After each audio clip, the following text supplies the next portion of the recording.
তো নমস্কার বন্ধুগণ, আমি Arka and টিডিওসির Arka.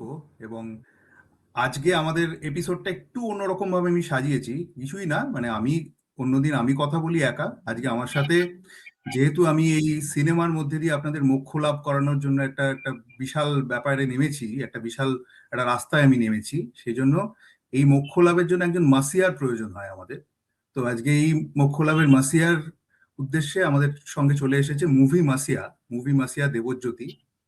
Jokes apart, ও প্রচন্ড ভালো কাজ করছে, প্রচন্ড ভালো। ওর চ্যানেলে আমার এখন ওই কিলার্স অফ ফ্লাওয়ার মুনে নিয়ে ওর যে 3-4টে ভিডিও আছে, এত ভালো লেগেছিল, আমি পুরো স্ক্রল ডাউন করে দেখে গেছি পরপর। তো আপনারা অবশ্যই ওর চ্যানেল দেখুন। আমার খুব অল্প সংখ্যক লোকজনই আমার চ্যানেল দেখে, তো তার মধ্যে যারা দেবজ্যোতির চ্যানেল দেখেন না তারা অবশ্যই দেখুন, এটুকুই বলবো। এবং আজকে আমরা প্রথমে আগে জিজ্ঞেস করি, দেবজ্যোতি তুই কেমন আছিস সেটা বল। ভালো আছি রে। ওয়েস্ট বেঙ্গলে তো বদলের হাওয়া আসছে এবার। আমি লোকে আমাকে বলছিল যে তুমি দাঁড়াও, তো আমি আর সেটা মানে পাবলিকের প্রেসার ছিল আমাকে দাঁড় করানো, তো আমি আর দাঁড়ালাম না, অন্যদের সুযোগ করে দিলাম। যাই হোক। একদম একদম একদম। এই আমি কলকাতায় থাকলে আমাকে হয়তো দাঁড়াতে হতো, কিন্তু আমি তো আগের দিন বলছিলাম না, মানে তুই আর আমি তো আরএসএসি কাইন্ড অফ চালাচ্ছি, তো ওটা হচ্ছে এই একদম পুরো স্বদেশী শাখা।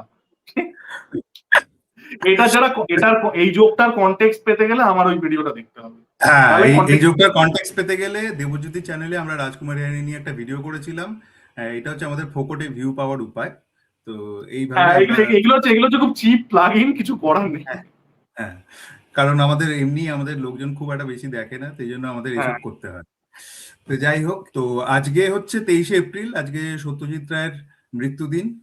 এবং আমরা ভিডিওটা করছি বৃহস্পতিবার, আপনারা দেখতে পাবেন এটা 25শে এপ্রিল, কিন্তু আজকে আমরা যেহেতু ভিডিওটা 23শে এপ্রিল করছি এবং সত্যজিৎ রায়ের আজকে মৃত্যুদিন, তো মারা যাওয়া মানে কি হলো, যে একটা মানুষের চলে যাওয়া এবং একটা যুগের শেষ হয়ে যাওয়া। সত্যজিৎ রায় চলে যাওয়া তো তাই, এবং তারপরে একটা নতুন কারুর একটা খোঁজ পাওয়া। কারণ সত্যজিৎ রায় চলে যাওয়ার পর স্বাভাবিকভাবে যেটা হয়েছিল, যে একটা আরবান অডিয়েন্স কিন্তু আমাদের মানে বাংলা সিনেমার যে ডাউনফল হয়েছিল, তাই না? তারপর একটা আরবান অডিয়েন্স আমাদের মানে পুরোপুরি অলমোস্ট হলে, সেটা তো 1980 সালের পরেই শুরু হয়েছিল, কিন্তু সত্যজিৎ রায় চলে যাওয়ার পরে আরো বেশি করে সেটা হলো, যে একটা আরবান অডিয়েন্স হলে যাওয়া প্রায় বন্ধই করে দিল। তো সেইটার কাণ্ডারি হিসেবে কিন্তু পরে আসছে ঋতুপর্ণ ঘোষ সামহাউ, যে এই আরবান অডিয়েন্স আবার হলে ফিরছে, এই যে একটা ইয়ে। আচ্ছা, আমি তোকে একটা ফান ফ্যাক্ট বলছি। সত্যজিৎ রায় শেষ সিনেমা এসেছিল আগন্তুক 1991 সালে। 92 না 91, 92 তে সত্যজিৎ রায় মারা গেছিলেন যতদূর আমি জানি। 92তেই বোধহয় আগন্তুক, 92, ওই 91 92 ওই সময় কিন্তু হ্যাঁ 91-এই কিন্তু হীরের আংটি আসছে, তো কাইন্ড অফ একটা ট্রানজিশন। হীরের আংটি অবশ্যই ঋতুপর্ণ ঘোষের প্রথম সিনেমা। হ্যাঁ, হীরের আংটি বোধহয় 92 এর শেষের দিকে আসছে, কারণ সত্যজিৎ রায় মারা যাওয়ার মানে সেন্সার হওয়ার 4 সপ্তাহের মধ্যে, মানে হীরের আংটি সেন্সার হয়ে এলো, তার 4 সপ্তাহ আগে সত্যজিৎ রায় মারা গেল। এটা হচ্ছে ঋতুপর্ণ ঘোষের ইয়ে। তো হীরের আংটি আসছে হচ্ছে 92 এর শেষের দিকে, এবং সেটা একটা মানে বিরাট একটা ইয়ে আর কি। এবং সেইটাই আর কি, মানে সামহাউ একটা একটা চেঞ্জ যেটা আমরা দেখছি। তো ঋতুপর্ণ ঘোষ নিয়ে মানে তোর প্রথম দেখা ঋতুপর্ণ ঘোষের সিনেমা কি, বা তোর কিভাবে পরিচয় হলো আমার প্রথম দেখা ঋতুপর্ণ ঘোষের সিনেমা সম্ভবত উৎসব। ঠিক আছে, এবার উৎসব তার কেরিয়ারের ক্রোনোলজিতে প্রথম মানে একটু পরের দিকে আসে। উৎসবে ছিল লেট 90s-এ, তো তার আগে আমাদের মনে হয় আমরা যদি ফিল্মোগ্রাফিটা ক্রোনোলজিক্যালি যাই সেটা বেটার হবে। এবার যেমন আমার প্রথম হলে দেখা সিনেমা হচ্ছে ঋতুপর্ণ ঘোষের সিনেমা, কারণ আমি হেভি কেঁদেছিলাম, আমার মনে কিচ্ছু বুঝতে পারিনি। সেটা হচ্ছে সিনেমা বলতো তিতলি, 2001। তিতলি, আচ্ছা। হ্যাঁ, তো আমি 5 বছর বয়সে হলে গেছি, কিছুই বুঝতে পারছি না কি হচ্ছে। আমার শুধু একটাই সিন মনে আছে, এবং মজার ব্যাপার হচ্ছে আমি তারপরে আর তিতলি দেখিও নি, ওই আমার প্রথম এবং শেষ দেখা। তো তো আমার শুধু একটাই জিনিস মনে আছে, যে আমার মামার একটা ডায়েরি ছিল, ওই রকম ডায়েরি একটা মিঠুনের হাতেও একটা সেম একটা কালো রঙের একটা ইয়ে করা ডায়েরি আছে। ওই জিনিসটাই আমার শুধু তিতলি থেকে মনে আছে। তো যাই হোক, হ্যাঁ, আমরা পরপর ফিল্মোগ্রাফি কভার করতে করতেই যাই। তো প্রথমে হচ্ছে একটা অদ্ভুত, মানে তুই ভাব, লোকটা শুরু করছে একটা ফ্যান্টাসি সিনেমা দিয়ে, হীরের আংটি। এবং শুধুমাত্র ফ্যান্টাসি সিনেমা না, এবং পুরোপুরি আদ্যন্ত একটা ছোটদের ছবি। একদম মানে ছোটদের বলতে একদম মানে কেউ ভাবতে পেরেছিল পরবর্তীকালে গিয়ে যে এই লোকটা হচ্ছে শুধু বড়দের জন্য ছবি বানাবে আর কোনোদিন ছোটদের জন্য ছবি বানাবে হ্যাঁ না। মানে মানে ঋতুপর্ণ ঘোষের যে সিনেমাগুলোর মধ্যে যে থিম গুলো উঠে আসে, হিউম্যান নেচার বল, জেন্ডার আইডেন্টিটি বল, হুম। ফেমিনিজম বল, এই হুম। জিনিসগুলো কিন্তু মানে হীরের আংটি দেখলে কেউ ভাববে না যে এই লোকটার ফিল্মোগ্রাফিটা মানে হীরের আংটি আর মানে তুই 19 এপ্রিল মেলাতে পারবি না। তো একদম বাট কোনো জায়গা থেকে মেলানো। প্লাস ব্যাপারটা হচ্ছে হীরের আংটির মধ্যে কিন্তু একটা দেখবি তুই সত্যজিৎ রায়, তপন সিনহা এদের সিনেমার একটা ছাপ বিশেষ আছে। করে তপন সেনগুপ্ত, হ্যাঁ, এক্স্যাক্টলি। মানে তপন সিনহার যে ওই ওই যে একটা আউটওয়ার্ল্ডলি ব্যাপার, তার সঙ্গে একটা আহ, ছোট ছোট ইমোশন গুলোকে যেভাবে গ্রাসরুট ইমোশন গুলোকে কানেক্ট করতে করতে যায়, সেটা কিন্তু ভীষণ সুন্দরভাবে মানে হীরের আংটিতে উঠে আসে। সম্ভবত আমি যদি খুব ভুল না হই শীর্ষেন্দু মুখোপাধ্যায়ের গল্প থেকে অ্যাডপ্ট শীর্ষেন্দু করা। মুখোপাধ্যায় এবং আমার মনে হয় ওয়ান অফ দ্য মানে শীর্ষেন্দু মুখোপাধ্যায়ের হীরের আংটি আমি পরে পড়েছি, আগে আমি সিনেমাটা দেখেছি এন্ড আমিও আমি আমিও মানে প্রচন্ড ব্লোন অ্যাওয়ে হয়ে গেছি। মানে অ্যাকচুয়ালি পাতাল ঘরের ক্ষেত্রে উল্টো হয়েছিল, আমি পাতাল ঘর আগে পড়েছি পরে দেখেছি। পাতালঘরও না, আমি বলবো পাতালঘর পিওরলি অ্যাজ আ সিনেমা হীরের আংটির থেকে বেটার। হীরের আংটিও হুম। খুবই ভালো সিনেমা। হুম। হুম। পাতালঘরকে আমি অ্যাজ আ সিনেমা একটু এগিয়ে রাখবো। পাতালঘরের ব্যাপার ছিল বাজেট অনেক বেশি ছিল, আর একটু রাইট। গ্র্যান্ড ভাবে দেখাতে প্লাস পেরেছিল। প্লাস অনেক পলিটিক্স বিষয়টা উঠে এসেছিল অনেক হ্যাঁ, খুব সুন্দর। পাতালঘরে একটু সাবটেক্সট হেভি সিনেমাও ছিল, যেটা হীরের আংটি ছিল না। হীরের আংটি ওয়াজ ক্লিন ফিল্ম, মানে একদম পুরোপুরি ভাবে একদমই মানে একদম। সাবটেক্সট হেভি ছবি নয়। পাতালঘরে একটা সাবটেক্সট ছিল। বাট হ্যাঁ মানে আমি দুটোতেই সিনেমা আগে দেখেছি, পরে লেখাটা পড়েছিলাম। এবং হুম। হ্যাঁ দ্য ফিল্ম হোল্ডস আপ। মানে অনেক ক্ষেত্রে হয় যে সাহিত্যটা তুই যদি পড়ে নিস, মানে তুই আমার ধর চাঁদের অ্যাকচুয়ালি পাহাড় যদি দেখলি, তারপরে যদি সাহিত্যটা পড়িস, তাহলে তো দ্বিতীয়বার সিনেমাটা দেখতে ইচ্ছে করবে না। It doesn't happen here. না, আমার ক্ষেত্রে যেটা হয়েছিল, আমার পার্সোনালি মনে হয়েছিল হীরের আংটি as a film is a better adaptation than the মানে মানে হীরের আংটি আমার গল্পটার থেকে মানে পুরো উপন্যাসটার থেকে আমার ছবিটা বেশি ভালো লেগেছিল। মানে আমার যেভাবে ঋতুপর্ণ ঘোষ ওই বিষয়গুলোকে ট্রিট করেছে, মানে অনেক কিছু চেঞ্জ করেছিল, তো ছোট ছোট চেঞ্জেস যেগুলো করেছিল, এই যে দুলালের আশা এই সমস্ত, এগুলো খুব সুন্দরভাবে একটা ফেয়ারি টেল মানে একটা ইমোশন পুরো বিষয়টার মধ্যে এনেছিল, যেটা একটা অত্যন্ত অন্যরকম জিনিস। মানে সেই জন্য আমার পার্সোনালি হীরের আংটি লেখাটার থেকে আমার ছবিটা বেশি ভালো লাগে, আমি বেশি কানেক্ট করতে পারি ছবিটার সাথে।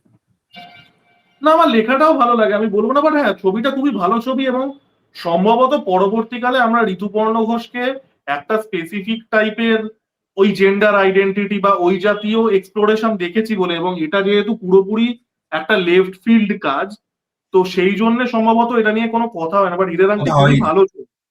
মানে দুর্দান্ত ছবি। সম্ভবত মানে ঋতুপর্ণ ঘোষের অন্য সব সিনেমার থেকে সব থেকে বেশি ইন্টেলেকচুয়ালি এক্সেসিবল ছবি, এবং সব একদম। থেকে বেশি ছবি যেটা মানে হয় না মানে মাস কথাটা খুব মানে খুব চিপ একটা টার্ম, বাট একটা সর্বসাধারণের কাছে একটা গ্রহণযোগ্যতার ব্যাপারও তো অনেক আছে। বেশি পপুলিস্ট ছবি। অনেক বেশি পপুলিস্ট একটা সিনেমা, মানে এটা নিয়ে কথা হয় না, খুবই ভালো। হুম।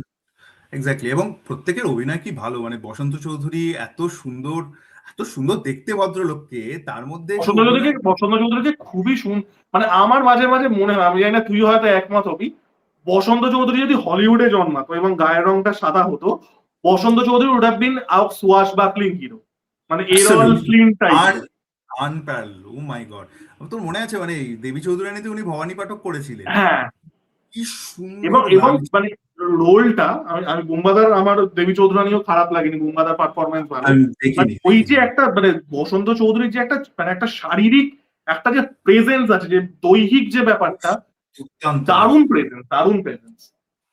প্রেজেন্সটাই আলাদা। এবং ওই ওই যে একটা ডিকশন যেভাবে উনি কথা বলছেন, এবং উনি যেহেতু লখনৌতে অনেকটা সময় থেকেছেন, সেই জন্য ওনার হিন্দিটাও চোস্ত, ওনার মানে বাংলাটাও চোস্ত, ওনার ইংলিশটা মানে দুর্দান্ত একজন লোক। এবং সিনেমা পাড়া দিয়ে যদি পড়িস তুই দেখবি যে ওনার একটা বিশেষ কোয়ালিটি ছিল, উনি নাকি শাল নিতেন, নানান রকমের শাল নিতেন, ওটা ওনার একটা ফ্যাসিনেশন ছিল, বিভিন্ন রকমের শাল, মানে ছেঁড়া ফাটা শাল পরে উনি ঘুরে বেড়াতেন, কিন্তু অ্যাকচুয়ালি ওগুলো হচ্ছে খুব অ্যাস্থেটিক্যালি সুন্দর ওনার কাছে।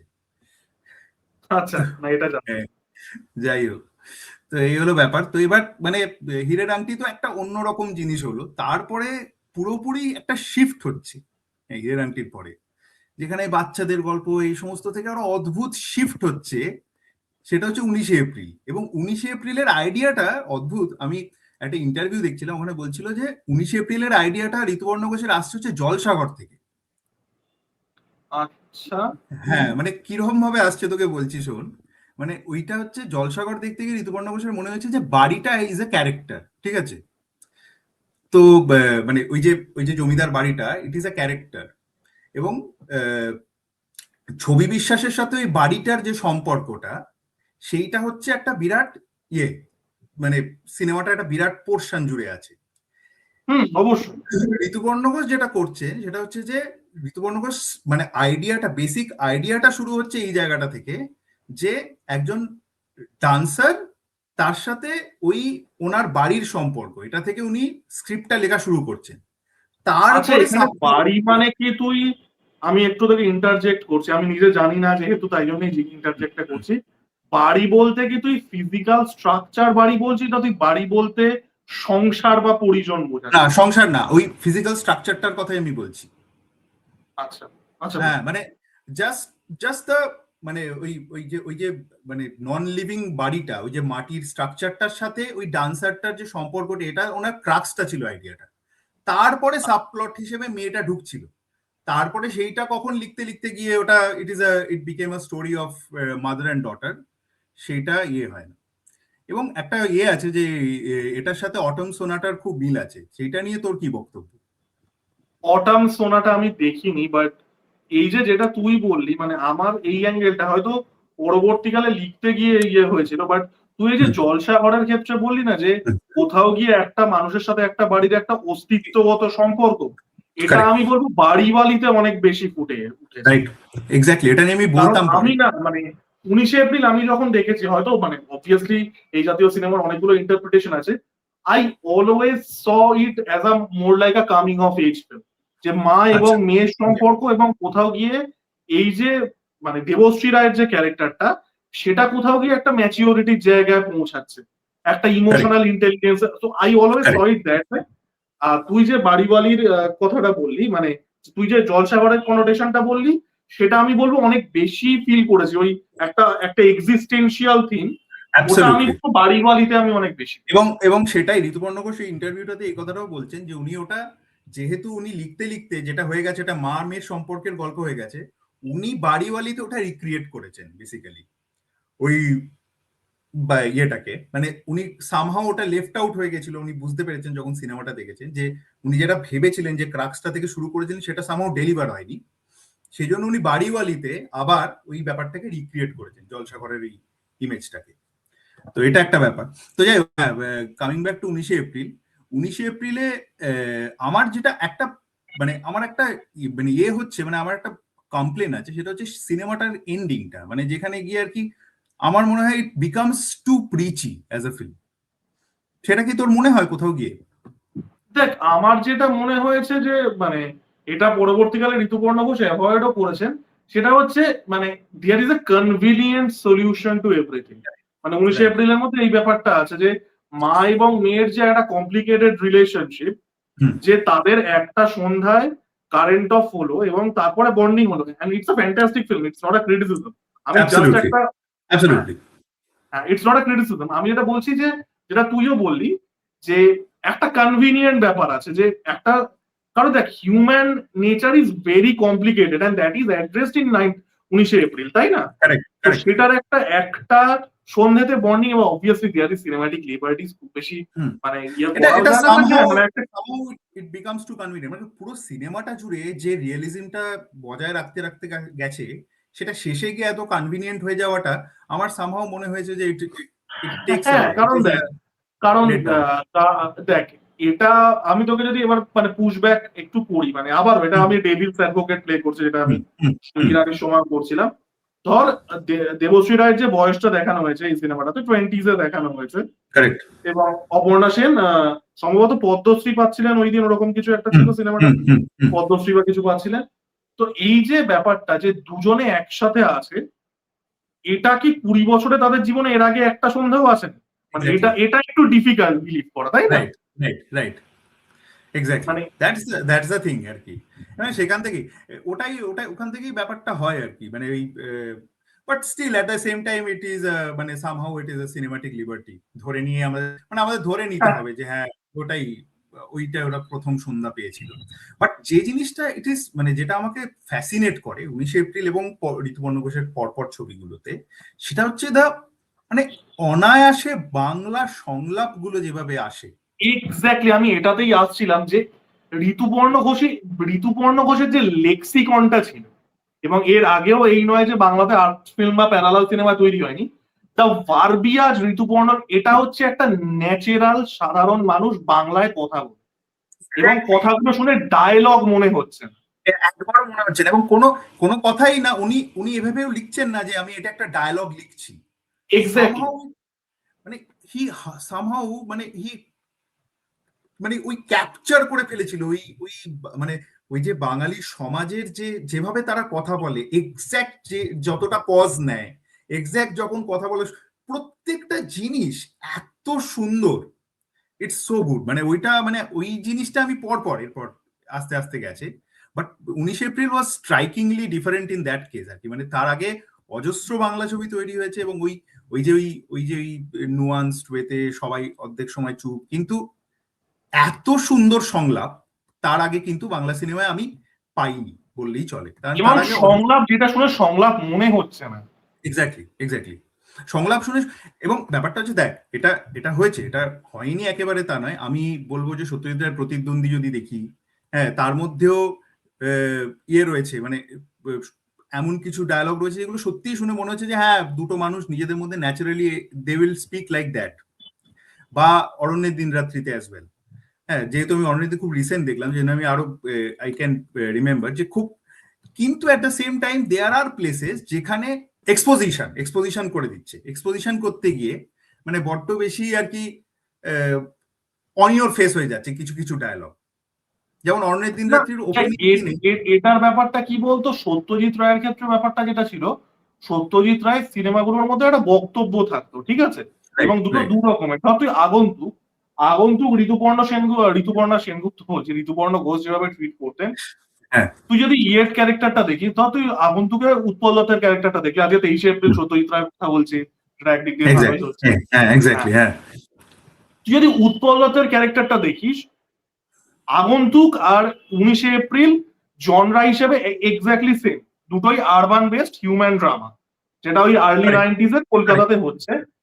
ওখানে কিন্তু তুই দেখবি যে সত্যজিৎ রায়ের নিজস্ব একটা বক্তব্য আছে। এই যে উৎপল দত্তের ক্যারেক্টারটা, সে সারা পৃথিবীতে ঘুরে এসছে, তার একটা হাইটেন্ড ভিউ পয়েন্ট আছে, সে কোথাও গিয়ে জুম আউট করতে পারে, সে কোথাও গিয়ে এই যে সাধারণ মানুষের যে সংকীর্ণতাগুলো আছে, লোভ থেকে শুরু করে সম্পত্তি অ্যান্ড অল দ্যাট, সেখান থেকে সে যে জুম আউট করতে পারছে, এটা কিন্তু তার ডায়লগের মধ্যে স্পষ্ট।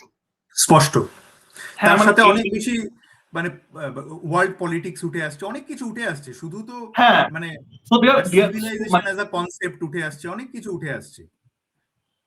এক্স্যাক্টলি।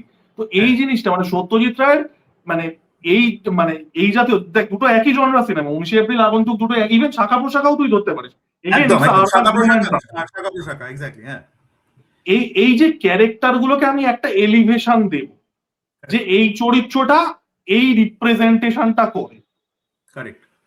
যেরকম তুই যদি দেখিস, ধর শাখা প্রসাদের রঞ্জিত মল্লিকের ক্যারেক্টার, রাইট, বা ধর সৌমিত্র চট্টোপাধ্যায়ের character, there is always an elevation to that character, correct, যে এটা এই রিপ্রেজেন্টেশনটা করে। এই থিন লাইনটা ঋতুপর্ণ ঘোষ আনতে পেরেছিলেন, যে যেখানে দেখে তোর মনে হবে না যে এই ক্যারেক্টারটা তো এই বক্তব্যটা দিতে চাইছে। There was obviously subtext to Rituparno Ghosh films as well, সেটা নয় যে একেবারে ঋতুপর্ণ ঘোষের সিনেমাতেও সাবটেক্সট ছিল না, অবশ্যই ছিল, but he avoided that because of that verbiage. Right ওই ওই বক্তব্যটা প্রধান হতে গিয়ে কখনো গিয়ে মানে মানে সামহাউ, মানে আমি সেটাই বলছি যে যেভাবে উনি ট্যাপ ইন করেছেন এই এই মধ্যবিত্ত এই আরবান বাঙালি সমাজ, সাউথ ক্যালকাটার বাঙালি যদি আমি ধরে নিই, এই সমাজটাকে যেভাবে উনি ট্যাপ ইন করেছেন, হ্যাঁ সেইটা কিন্তু অনবদ্য। আর যেভাবে উনি একটা, এবং ডায়লগ গুলো সত্যি আমি আমি যতবার দেখি আই ফিল লাইক, তুই আমি তোকে একটা উদাহরণ দিচ্ছি, 19 এপ্রিলে দেখবে একটা ডিনার টেবিল সিন আছে, ডিনার টেবিল না, লাঞ্চে একটা সিন আছে, যেখানে দেবশ্রীরা খেতে আসবে না। তুই ওখানে ডায়লগ গুলো দেখবি, ওই ডায়লগটা আমি আর মা খেতে বসে পড়ি, এক্স্যাক্টলি, এটা হচ্ছে এক্স্যাক্টলি। ব্যাপার। এবং ওই ছোট ছোট এই ব্যাপারটা হচ্ছে যে সব সময় যে তুই খুব ইম্পর্টেন্ট কথা বলিস তা তো নয়। হ্যাঁ, ছোট এই ছোট ছোট জিনিসটা সত্যজিৎ রায়ের মধ্যে ছিল। এক্স্যাক্টলি, হ্যাঁ, যে একটা মানে সত্যজিৎ রায়ের ছিল কি, there is that economy to it, যে এই চরিত্রটা এখানে এই স্ক্রিনে 5 মিনিট আছে মানে সেটা কিছু একটা রিপ্রেজেন্ট করে। Exactly, exactly. তো there was that very value to it. Calculative, very হ্যাঁ, ক্যালকুলেটিভ। রে ওয়াজ ভেরি, এবং এটা দীপঙ্কর দিয়ে একটা রেডিও ইন্টারভিউ হয়েছিল অনেক ছোটবেলায়, আমি শুনেছিলাম। সেখানে বলেছিল যে একটা ক্রিটিসিজম করুন সত্যজিৎ রায়কে নিয়ে। তো সেখানে দীপঙ্কর দে বলেছিলেন যে Satyajit Ray was a very calculative individual, he was very calculative, যে এইখান থেকে এইটুকু, মানে সেটা সামহাও উনি বললেন যে এটা হয়তো ক্রিটিসিজম নয়, কিছু কিছু লোকের ক্ষেত্রে ইট উইল, মানে মানে এটা এটা ভালো। এটা আমরা ক্রিটিসিজম করে, মানে সত্যজিৎ রায় ক্রিটিসিজম করার স্পর্ধাই আমার নেই, আমি হ্যাঁ, জাস্ট দুটোর পার্থক্য বলছি। এক্স্যাক্টলি। এবং উনি বললেনও যে এটা হয়তো ক্রিটিসিজম নয়, কিন্তু একটা প্রচন্ড ক্যালকুলেটিভ ওয়েতে, হুম মানে এই চরিত্রটার এখানে প্রয়োজন নেই তো প্রয়োজন নেই, এটাকে বাদ হুম। দিয়ে দাও, এইখানে এই জায়গাটা থাকবে না, তাহলে কেটে দাও। হ্যাঁ, তো সেই হচ্ছে ব্যাপার। তো এটা গেল 19 এপ্রিল, এবং 19 এপ্রিলের পরে উনি বানাচ্ছেন সম্ভবত দহন, তাই তো? হ্যাঁ, এবার তখন এই লোকটা দেখেনি তো, যারা দহন আমি কেলাতে দেখিনি। চান বস্টনের হ্যাঁ, টিকিট কেটে ফেলুন। দহন আমি দেখিনি। তো দহন তো নিয়ে তুই দহনের গল্পটা তাহলে আমি বলে দিচ্ছি। দহনের গল্পটা ছিল, it's a very relevant story actually. তো দহনের জিনিসটা হচ্ছে, সেটা হচ্ছে মানে কিভাবে বলবো, it's actually difficult to articulate. সেটা হচ্ছে নারীর সেক্সুয়ালিটিটা কিভাবে সোসাইটিটাতে একটা স্টেটাস হিসেবে কাজ করে। কারণ গল্পটা হচ্ছে যে ঋতুপর্ণা সেনগুপ্ত আর Indrani Haldar was like the co-lead, এবং দুজনেই জাতীয় পুরস্কার পেয়েছিলেন। তো হ্যাঁ, ঋতুপর্ণা সেনগুপ্ত একজন ম্যারিড ওম্যান, আবার কলকাতা বেস্ট, মানে ঋতুপর্ণা ঋতুপর্ণ ঘোষের যে জগৎটা আছে ওই নর্থ ক্যালকাটা এন্ড এভরিথিং। তো she is becoming victim of a molestation, ঠিক আছে, একটা রেপ বা মলেস্টেশন যাই বলিস, সেটার ভিকটিম হচ্ছে। এবার সেইটাকে কেন্দ্র করে সোসাইটি কিভাবে রিয়াক্ট করছে, এবং এই যে কোথাও গিয়ে একটা মেয়েদের সোসাইটি, কারণ কি হচ্ছে যে ভিকটিমের উপরে সিম্পাথাইজ না করে তার স্বামীর ইনসিকিউরিটির জায়গাটা হচ্ছে যে আমার স্ত্রীকে অন্য কেউ স্পর্শ করেছে, তো আমার কোথাও গিয়ে পৌরুষত্বটা কমে গেল। ঋতুপর্ণা সেনগুপ্ত বড় হয়েছিল অভিষেক চ্যাটার্জি। তো এই যে ইনসিকিউর, মানে আমরা একটা মানে আমরা মেল ইনসিকিউরিটির কথা বলি না, সো ইট ওয়াজ দ্যাট। তো খুব সুন্দর সিনেমা তখন, খুবই ভালো সিনেমা। এবং সেটা কোথাও গিয়ে কি মেল মেল গেজের ইয়েটাকে কোথাও গিয়ে অ্যাপ্রোপ্রিয়েট তো করছে না, না definitely। দেখ, there is a subversion to male gaze, but ওই সাবভার্সনটা না, মানে ওই চলো আমি একটা ফেমিনিস্টিক মেসেজ দিচ্ছি ঠাস, ওরকম হুম, নয়। ইটস নট সেটা তো ছিল। মানে ওই বোল্ড বোল্ড লেটারে চলো আমি অ্যান্টি মেল গেজ ঠাস, আমি ফেমিনিস্ট, ওরকম নয়। It is more about how society views as female, এবং সেটার একটা পার্ট হচ্ছে কোথাও গিয়ে মেয়েদের সেক্সুয়ালিটিটা সাথে এই যে ছেলেদের একটা স্টেটাসের ইয়ে আছে যে আমার স্ত্রী সে একজন রেপ ভিকটিম, তাহলে আমার কোথাও গিয়ে পৌরুষত্ব খর্ব হচ্ছে কিনা, এই জিনিসটা কারেক্ট, ওই বৃহত্তর ইভ্যালুয়েশনটার মধ্যে। কারেক্ট। এবং সেটা সামহাও আমার যেটা মনে হয় that is the reason why প্রচুর মহিলা they connect with Rituparno Ghosh films. মানে আমি এখনো অবধি মানে দেখেছি যে মহিলারা না, মানে মানে আমি এই যে ধর এতগুলো সিনে আলোচনা করলাম, আমাকে 3-4 জন এসে রিকোয়েস্ট করেছে যে তুমি ঋতুপর্ণ ঘোষ নিয়ে একটা এপিসোড করো, এবং সেটা সবাই কিন্তু মহিলারা এসে বলে গেছে। তো সেটা একটা অদ্ভুত ব্যাপার যে মানে women connect lot with this films, মানে সেটা হ্যাঁ, কিন্তু একটা because like Rituparno Ghosh was the first director that talked about this, right. তাই না? এবং এবার তার নিজের ওনাকে একটা, জেন্ডার আইডেন্টিটি কি ছিল আমি ওই বোকা বোকা আর্গুমেন্টে যেতে চাই না। That's that fucking is different, yeah. এবং সেটা উনি That, নিজেও not মানে different. That's like fucking stupid. ভাই তুমি ইয়া, ওর সাথে তার সাথে শুতে যাচ্ছ না, তুমি তার এক্স্যাক্টলি। সাথে বেডরুমে ঢুকছো, মানে like why are you fucking bothered, তাই তুমি না? ওর সিনেমা নিয়ে বদার্ড হও, তুমি ওর সিনেমা হ্যাঁ, দেখে আমারও এবং এটাই বল। এবং লোকের সে প্রবলেমটা কার ছিল গালে চুমু ঋতুপর্ণ, খাচ্ছে, কার সাথে শুচ্ছে, এটা তোমার জেনে হবেটা কি? এবং লোকের প্রবলেমটা এটা ছিল ঋতুপর্ণ ঘোষকে নিয়ে যে তুমি ওর জেন্ডার আইডেন্টিটি, মানে ও একটা অ্যাফিমিনেট ওয়েতে কথা বলতো বলে লোকের ওর সিনেমা হ্যাঁ, ক্যান্সেল করলো। Exactly, like why are you fucking bothered? আমার এটা কোয়েশ্চেন, তুমি যার সাথে শুতে চাইছো শো, ঋতুপর্ণ ঘোষ যার সাথে শুতে চাইছো শুক, লাইক হ্যাঁ, এটা একটা why? বাঙালিদের একটা মানে জেনারেল প্রবলেম আর কি। সো মানে দেখায় হ্যাঁ, খুব এই প্রোগ্রেসিভ, বলিউডিজমটা বাঙালিদের প্রবলেম, একদম হ্যাঁ একদম। দেখায় প্রোগ্রেসিভ, এই ব্যাক এ অফ দ্য কি মাইন্ডে করছে, ও সঠিক। কি করছে, ও কার সাথে বেরোচ্ছে, কার সাথে কপি খাচ্ছে, কার গালে চুমু খাচ্ছে, মানে যাই হোক, Bengali society is like a giant কলতলা, এবং সবাই সবাইকে জাজ করছে, ঠিক আছে? এক্স্যাক্টলি এটা এক্স্যাক্টলি হচ্ছে। এক্স্যাক্টলি। যাই হোক, বাঙালিদের জাজ পরে করবো আমরা। হ্যাঁ তো হ্যাঁ, যাই হোক, হ্যাঁ, দহন জাজ করছিলাম। তো দহনের হ্যাঁ ব্যাপারটা তাই, সেটা হচ্ছে যে সমাজে নারীর অস্তিত্ব, এবং তার মধ্যে এই যে কোথাও গিয়ে মেল ইনসিকিউরিটি, কারণ আমার বউয়ের সেক্সুয়ালিটিটা আমার স্টেটাস, এবং আমার কারেক্ট বউয়ের সাথে একটা সেক্সুয়াল অ্যাবিউজ হয়েছে, মানে আমার স্টেটাসটা নেমে গেল, আমি কোথাও গিয়ে লেসার পৌরুষ হলাম, ওটাও একটা, মানে একটা বৃহত্তর বিষয়ের মধ্যে একটা সাবটেক্সট অভিষেক কারেক্ট চ্যাটার্জির ক্যারেক্টারটা ছিল। হ্যাঁ, কারেক্ট কারেক্ট। তো এই দহনের পরে আসছে, আমি যেটা মনে করি হচ্ছে somehow it is a spiritual sequel of 19 April, সেটা হচ্ছে অসুখ। আহ, অসুখ অসুখের, আমি না অসুখ বহু আগে দেখেছিলাম, আমার অসুখের গল্পটা একটু আমাকে বলতো, আমার খুব ভালো করে মনে নেই। অসুখের অসুখের বেসিক গল্পটা ছিল হচ্ছে যে মায়ের অসুখ হয়েছে, ঠিক আছে, এবং বাবার সাথে মেয়ের একটা, মানে মেয়ে হচ্ছে এখানে, মেয়ে ইজ আ সেলিব্রিটি, হ্যাঁ, এবং সে আসছে মায়ের অসুখের কারণে দেখা করতে, এবং বাবার সাথে মেয়ের একটা একটা ডিস্টেন্স তৈরি হচ্ছে, এবং সেখানে একটা পয়েন্টে গিয়ে মেয়ে বাবাকে পর্যন্ত সন্দেহ করছে যে মায়ের মধ্যে, মানে মায়ের এইডস হয়েছে ধরে নিচ্ছি, ঠিক আছে, তো ওরা ধরে, মানে সবাই সমাজ তাই ধরছে, তো ওর মেয়ের একটা পয়েন্টে এটা সন্দেহ হচ্ছে যে বাবার জন্য হয়তো মায়ের AIDS হয়েছে, বাবা ইজ রেসপন্সিবল ফর দিস, এবং সেইখান থেকে বাবার সাথে ওর একটা দূরত্ব তৈরি হচ্ছে, যদিও শেষে গিয়ে সেটা একটা অন্যরকম পরিসমাপ্তি পায় ছবিটা, এবং সেইখান থেকে একটা বাবার সাথে মেয়ের একটা টানাপোড়েন, সেখান থেকে একটা পেরেন্টাল লাভ, এটা কতটা ইম্পর্টেন্ট সেইটা নিয়ে ছবিটা বেসিক্যালি। তো it is somehow, I feel it is somehow spiritual sequel of 19 April, এবং I feel it is one of his finest works. মানে বেসিক আইডিয়াটা জানিস তো, বেসিক আইডিয়াটা এসেছে রবীন্দ্রনাথের একটা কবিতা থেকে, হারিয়ে যাওয়া বলে একটা কবিতা থেকে রবীন্দ্রনাথের, সেখান আচ্ছা, না থেকে এটা বেসিক জানি না। আইডিয়াটা এসেছে, সেইটা রেসপেক্টে উনি পুরো ছবিটা তৈরি করছেন, এবং সেখানে চরিত্রগুলো মোটামুটি সিমিলার, কিন্তু রিয়াকশন গুলো ওই রবীন্দ্রনাথের কবিতার মধ্যে, এবং কবিতা is a very important part in that film, যেহেতু সৌমিত্র চট্টোপাধ্যায় ছিলেন, এবং ইট ইজ মানে খুব খুব ভালো ছবি, খুবই ভালো ছবি, এবং সেই একই জিনিস যে ডায়ালগ ইজ সো সিম্পল, মানে এই যে ধর বাবার সঙ্গে মানে মেয়ের এই এটাও কিন্তু, মানে আমার অসুখটা কেন জানি না, আমার মানে মেন্টালি হয় না, মানে জাস্ট একটু ব্ল্যাক আউট কাইন্ড অফ হয়ে গেছে, হ্যাঁ, অতটা ভালো করে মনে নেই। বাট হুম, তুই যেটা বললি আমার আবছা আবছা মনে আছে, অসুখও কিন্তু শুধুমাত্র 19 এপ্রিলে যে যে সম্পর্কের এক্সপ্লোরেশন তাই নয়, কাইন্ড অফ দহনেরও spiritual sequel, because you are addressing a taboo subject. Correct.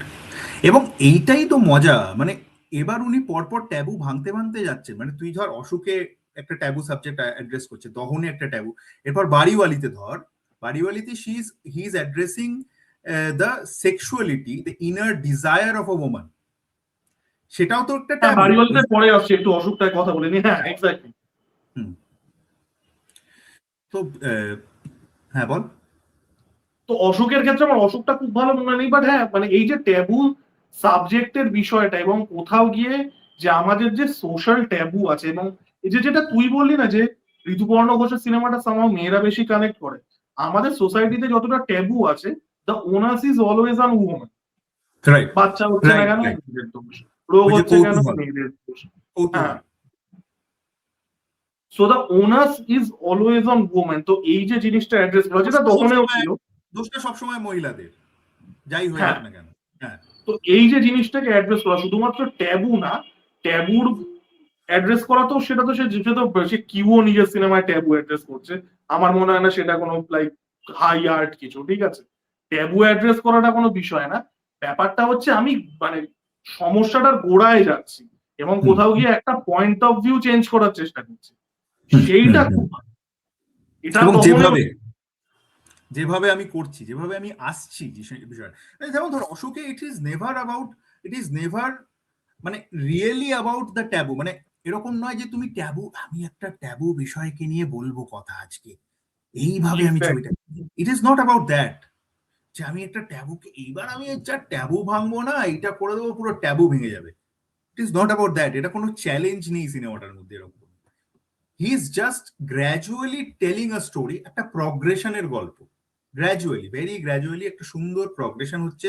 তার সঙ্গে কিন্তু ওই যে যেটা ওনার খুব ওনার ফোর্টে ছিল, যে he always love to talk about human emotions, সেইটা কিন্তু খুব সুন্দর করে through dialogues, through silence establish হতে হতে হতে হতে যাচ্ছে। এবং কিভাবে একটা বাবা আর মেয়ের সম্পর্ক, it's basic, it is a very, একটা বাবা আর মেয়ের সম্পর্ক নিয়ে তো অজস্র ছবি তৈরি হয়েছে, হ্যাঁ, ইটস কিন্তু like all Rituparno Ghosh films are very basic, like হ্যাঁ the setup is very basic always. হ্যাঁ এক্স্যাক্টলি, কিন্তু কিভাবে তুমি ওই নুয়ান্সটাকে তুমি অ্যাড্রেস করছো, কিভাবে নুয়ান্স দিয়ে তুমি অ্যাড্রেস করছো বিষয়টাকে, দ্যাট ইজ ভেরি ইম্পর্টেন্ট।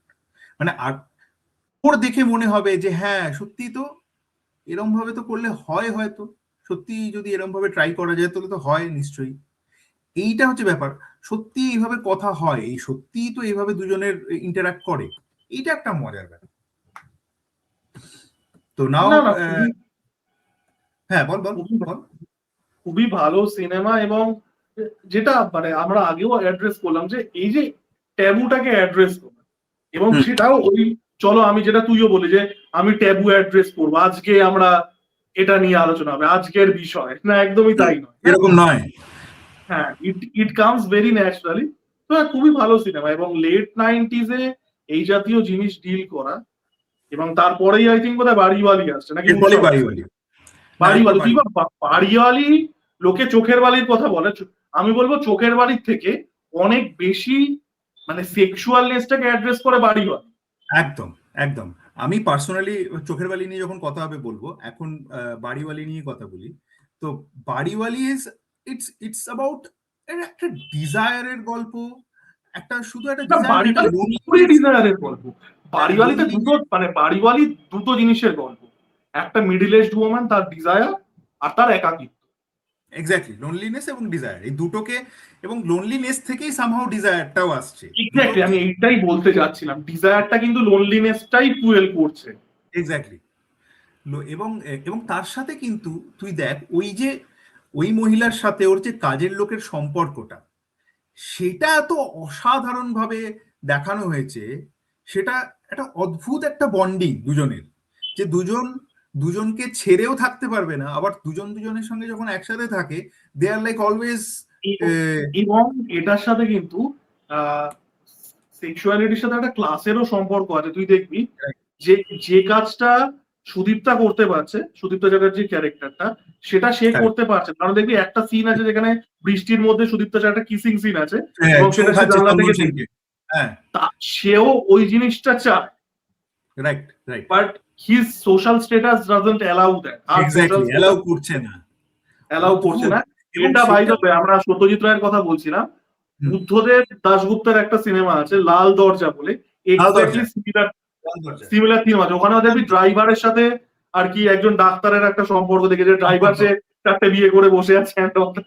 এদিকে অদ্ভুত অদ্ভুত। আর লাল দরজা দারুণ সিনেমা, দারুণ সিনেমা লাল শুভেন্দু দরজা। করেছিল না ডাক্তারটা, শুভেন্দু করেছিল বোধহয় ডাক্তারটা, শুভেন্দু ছিল হ্যাঁ, তো। শুভেন্দু চট্টোপাধ্যায় হ্যাঁ করেছিলেন, হ্যাঁ। হ্যাঁ, হুম, দুর্দান্ত ছিল, দুর্দান্ত ছবি। তো Bariwali was the first film of Rituparno Ghosh যেটা এক্সপ্লিসিটলি ডিজায়ার নিয়ে ডিল করছে। একদম একদম। এবং একজন মহিলার ডিজায়ার।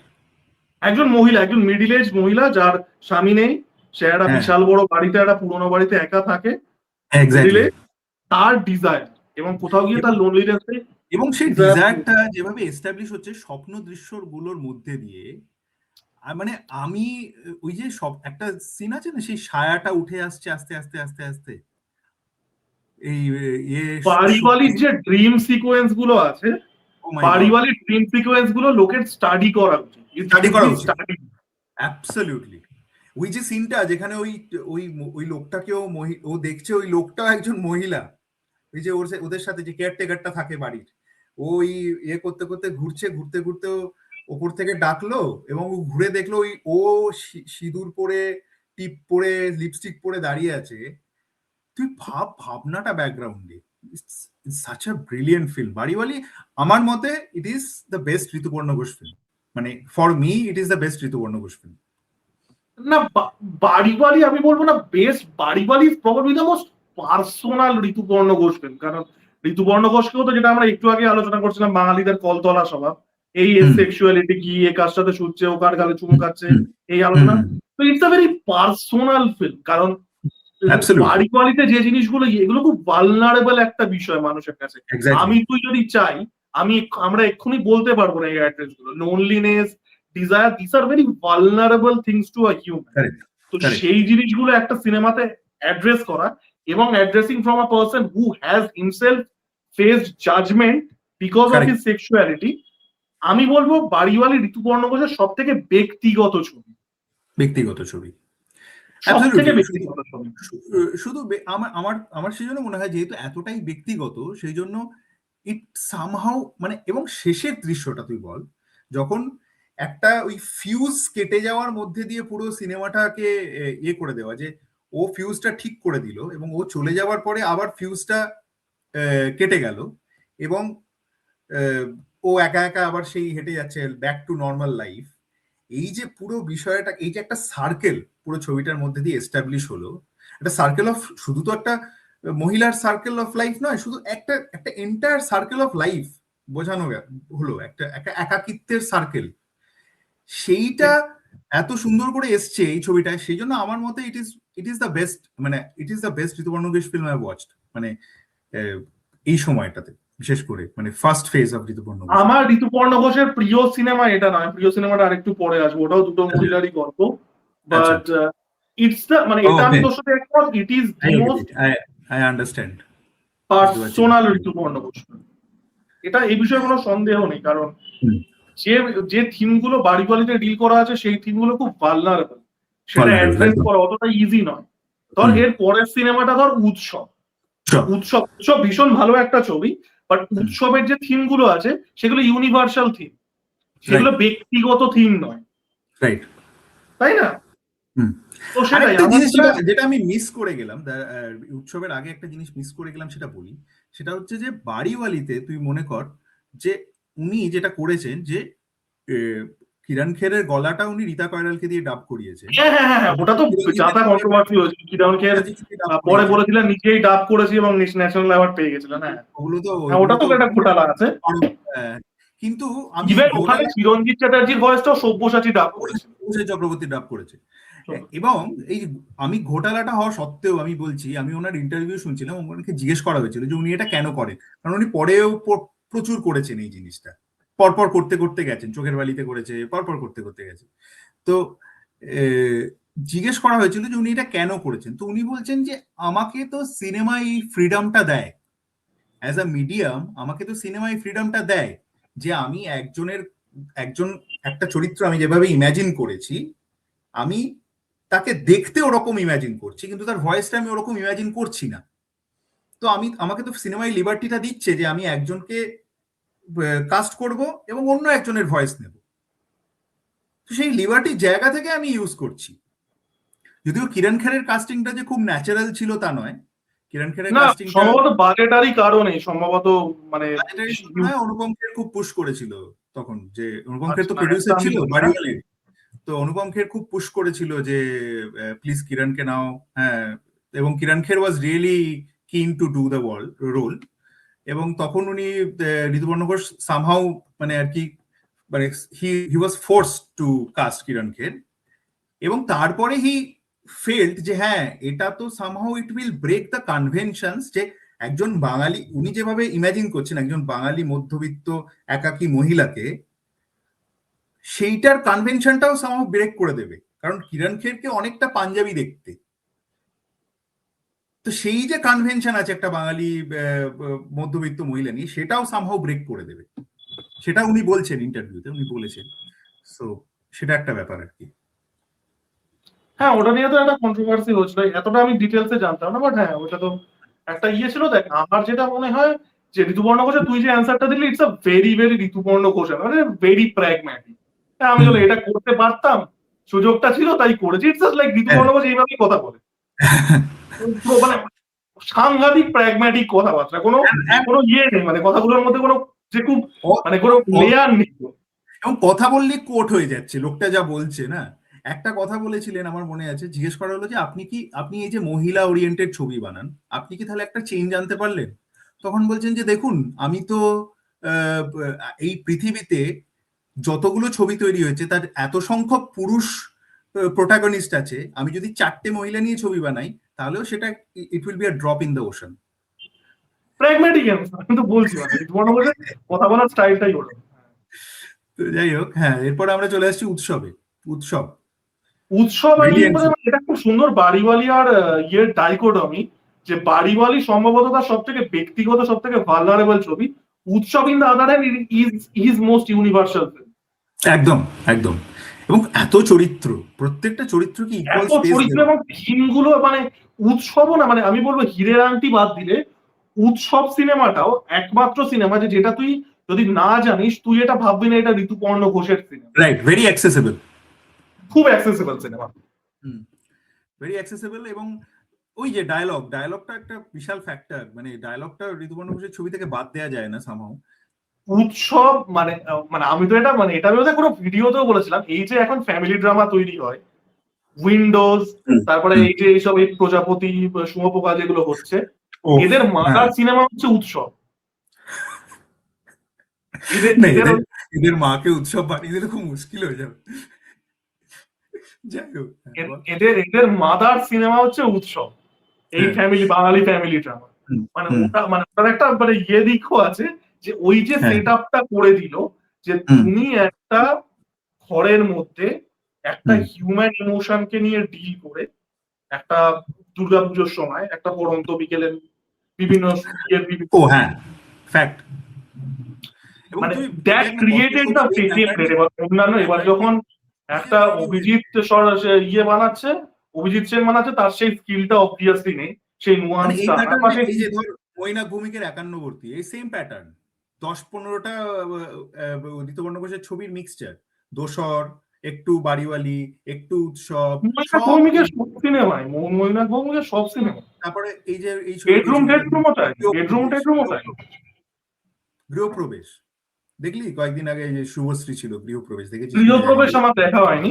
সুরজিৎ দাশগুপ্ত দেখিস না, আমি মানে আই উইল সাজেস্ট নট, মানে পুরো ঋতুপর্ণ ঘোষকে ট্রিবিউট বলেছে, কিন্তু বেসিক যে জায়গাটা, যে একটা ন্যাচারাল ডায়ালগ সেটা এবং অভিনয়, তো সেইগুলো ডেলিভার করতে পারেনি। তো যাই হোক, এটা হচ্ছে ব্যাপার, প্রবলেমটা ওখানেই।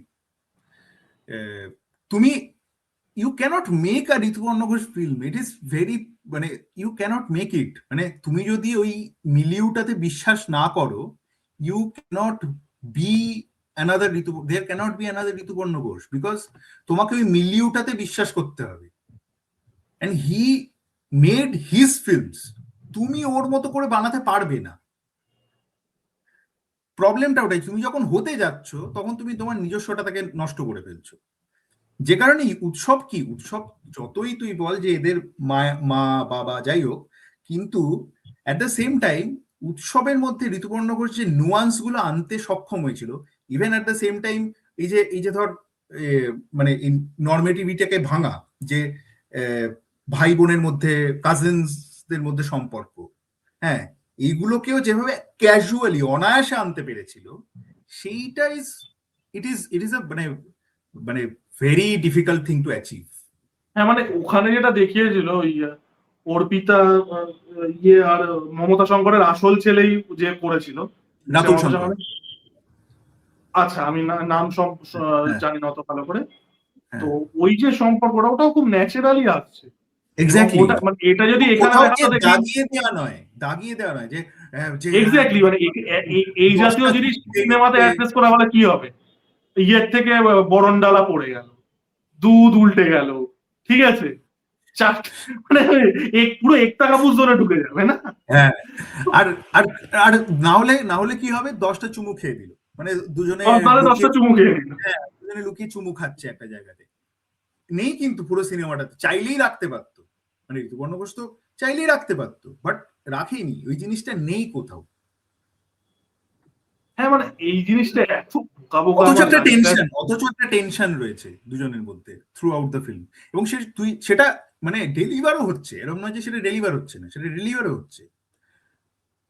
এবং মমতা শঙ্করের যে টেনশনটা, যে আচ্ছা ওরা দুজন ওখানে একা কি করছে, আচ্ছা, তাহলে যেটা আমার সাথে হয়েছিল সেটা যদি আবার ওদের সাথে, ওই যে টেনশনটা, মায়ের টেনশন, সেটাও যেভাবে ফুটে উঠছে এত সুন্দর, এভরিথিং মানে।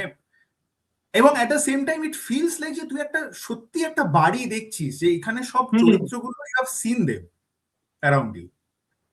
না, আমি যদি কাউকে ঋতুপর্ণ ঘোষের প্রথম সিনেমা দেখতে বলি, হিরের আংটি, আমি জানি না কতটা অ্যাভেলেবেল আছে এখন, আমি আছে উৎসবই আছে, বলি।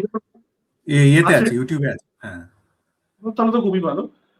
উৎসব তো আছে ইউটিউবে, বোধহয় হইচইতেও আছে।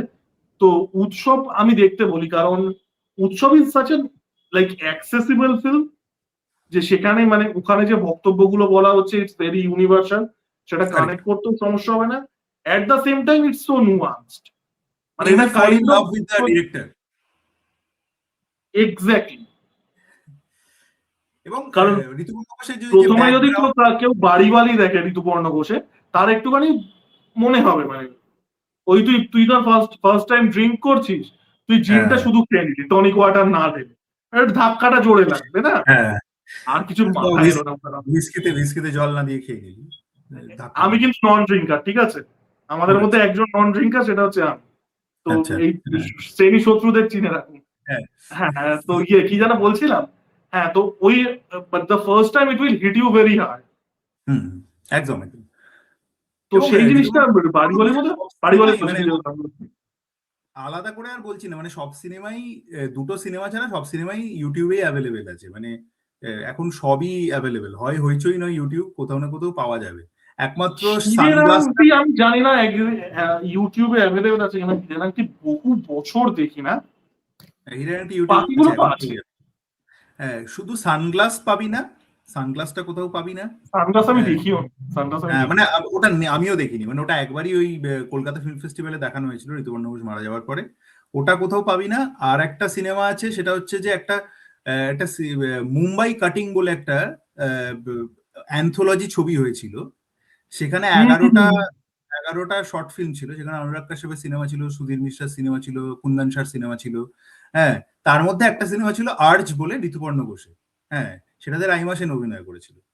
তো আচ্ছা। ওই ছবিটাও কোথাও পাওয়া যায় না। ওটা ওই ইফলাতে একবার দেখানো হয়েছিল, তারপরে আর কোথাও ওটা ইন্ডিয়াতেও দেখানো হয়নি, কোথাও দেখানো হয়নি।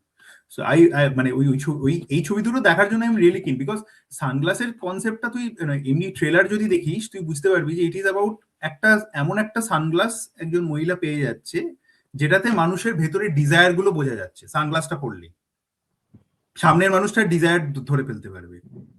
হ্যাঁ, মানে কিছুটা শরদিন্দু বন্দ্যোপাধ্যায়ের সবুজ চশমা পড়েছিস তুই? না, সবুজ চশমা পরি। না, যদি পড়িস দেখবি যে সবুজ চশমা is about, it is a horror film, it is a horror story, sorry it is a horror story.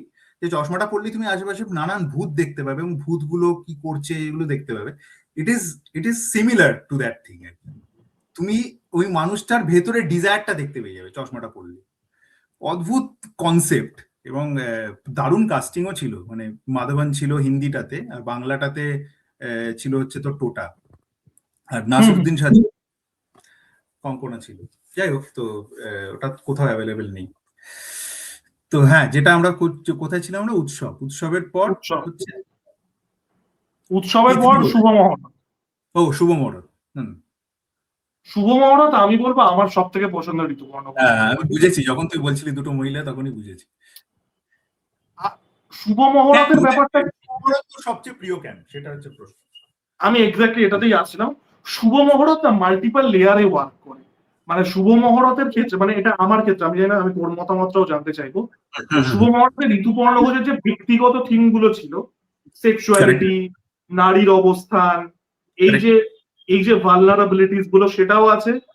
At the same time it is probably the best line. আমি লোকে যখন বাস্টার্ডস অফ বলিউডের কথা বলছিল, অনেক বেশি transparent look at the celluloid, মানে এটা এই যে ফিল্ম ইন্ডাস্ট্রি অনেক বেশি ট্রান্সপারেন্ট। অ্যাবসলিউটলি। এইটা কিন্তু অ্যাকচুয়ালি, এইটা কিন্তু অলসো ঋতুপর্ণ ঘোষের আমার মতে one of his most politically, মানে এটা মানে এটা আমি যদি কাউকে, আমি একজন যদি নন বেঙ্গলিকে এক্সপ্লেন করে, আমি বলবো এটা ঋতুপর্ণ ঘোষের Knives out. Correct correct correct. এটা এবং অলসো ঋতুপর্ণ ঘোষের নাইফস আউট। তার সঙ্গে টলিউডের যে ছোট ছোট ইন্টারনাল রাজনীতিগুলো রয়েছে, সেগুলোও খুব সুন্দরভাবে বেরিয়ে আসছে। মানে কেউ কাউকে ট্রাস্ট করতে পারে না, এই যে ব্যাপারটা এত সুন্দরভাবে দেখানো হয়েছে, it is a brilliant film, no doubt. মানে এবং তুই প্রথম থেকে শেষ অবধি কিন্তু ধরতে পারবি না ছবিটা কোথায় যাচ্ছে। হ্যাঁ মানে আমি সেটাই বলি, তুই যদি সাবটেক্সট গুলো সরিয়েও দিস, ইট হ্যাঁ, works perfectly fine as a detective mystery film. Exactly, it is a perfect mystery film. এবং সবচেয়ে মজাটা হচ্ছে the climax of this film. মানে এটা আর 5টা ডিটেকটিভ মিস্ট্রি ফিল্মের ক্লাইম্যাক্স থেকে পুরোপুরি সরে এসে হঠাৎ করে it becomes the story of two women and their emotions. Exactly. এবং ওই যে শেষের মানে 15 মিনিট সিনেমাটার ব্যাকগ্রাউন্ডে জীবন ও মরণের সীমানা ছাড়াই চলছে, আর সামনে এরা দুজন কথা বলছে, it is such a brilliant experience. মানে I want to experience it in big screen. এতটাই ভালো ওই এক্সপিরিয়েন্সটা। হ্যাঁ, শুভ মহড়া মানে এতগুলো লেয়ারে কাজ করে, এটা আর তুই দুজন স্টলওয়ার্ট তার মধ্যে, দুজন হ্যাঁ স্টলওয়ার্ট, একদিকে শর্মিলা ঠাকুর আর একদিকে রাখি গুলজার। হ্যাঁ অবশ্যই। মানে আমার এখনো মনে হয় যে like they drop the ball film মেকাররা। রাখি গুলজারের ওই রাঙা পিসিমার ক্যারেক্টারটা একটা ফ্র্যাঞ্চাইজ হওয়া উচিত ছিল। অ্যাকচুয়ালি কিন্তু হয়েছে, জানিস তো, আরেকটা ছবি হয়েছে। মানে ওটা রাখি গুলজার করেনি, মানে স্বাভাবিকভাবে, বিকজ ঋতুপর্ণ ঘোষের প্ল্যান ছিল আর একটা ছবি করবে। সেটা হচ্ছে তোর একটা, কিন্তু মানে he made it as a Telefilm. এবং সেখানে নন্দিদাসের চরিত্রটা, একজন মহিলার নামটা ভুলে গেছি, আর রাঙা পেশিমার চরিত্রটা করেছিল অলকানন্দা রায়। সেখানে গার্গী রায়চৌধুরী ছিল, এবং আচ্ছা, না, এটা আমি ওটার নাম ছিল তাহার নামটি রঞ্জনা, এটার নাম ছিল। হ্যাঁ, ওটা ওটা টেলিফিল্ম হিসেবে বানিয়েছিল। ওটা ঋতুপর্ণ ঘোষ মারা যাওয়ার পরে রিলিজ হয়েছিল, সঞ্জয় নাগ এডিট করেছিল। আচ্ছা। না, রাঙা পিসিমার ক্যারেক্টারটা আমি এটা যেহেতু দেখিনি, it's such a franchisable character. Absolutely brilliant. Miss Marple, আমাদের ইন্ডিয়ার মিস মার্পেল হতে পারতো। এক্স্যাক্ট, ওটা তো ইয়ের থেকে মানে ওই New York from side to side থেকেই অ্যাডপ্টেড। হ্যাঁ মানে it works on so many different level. তুই সমস্ত সাবটেক্সট লেয়ার সরিয়ে দে, it works perfectly fine as a mystery film. এবং সিনেমাটার ওপেনিং এ একটা ছোট্ট জায়গা আছে, দেখবি লেখা আছে যে সেই সমস্ত মিস মার্পেলদের জন্য যারা মানে যারা নিজেদের বাড়িতে রয়েছে। অদ্ভুত স্টার্টিং। এবং এটা সম্ভবত ঋতুপর্ণ ঘোষের, এটা অ্যাপ্রিসিয়েট হয় না, it is the funniest Rituparno Ghosh film is well. Absolutely সিনেমাটার মধ্যে যথেষ্ট আন্ডারলাইনিং কমেডি আছে। একদম হিউমারাস ট্রু। ইভেন রাখির পারফরমেন্স, কি ভালো পারফরমেন্স মহিলা, phenomenal in this role, performance. Phenomenal. যতবার দেখি I am like blown out. Shubho Mahurat আমার ইজিলি মানে শুধু ঋতুপর্ণ ঘোষের বলছি না, আমার টপ 10 বেঙ্গলি ফিল্মেও আছে। Absolutely, definitely, it's a brilliant film, and it works মানে as a mystery It film, it works on like so many different levels. absolutely দারুণ ছবি, ভেরি দারুণ। ফানি। এবং এটা আমি বলবো মানে এটা একটা সাবজেক্টিভ জিনিস, বাট এটা সম্ভবত সব থেকে বেশি এন্টারটেইনিং ফিল্ম ঋতুপর্ণ ঘোষের। মিস্ট্রিটা ওয়ার্ক করছে, একটা আন্ডারলাইনিং কমেডি আছে, সেগুলো ওয়ার্ক করছে। ইভেন এই যে নর্মেটিভিটিকে চ্যালেঞ্জ করা, সেটাও রয়েছে একটা জায়গা থেকে। নন্দিতা দাস বলছে, আমি কি একসঙ্গে দুজনকে ভালোবাসতে পারবো না, অসুবিধা কি আছে?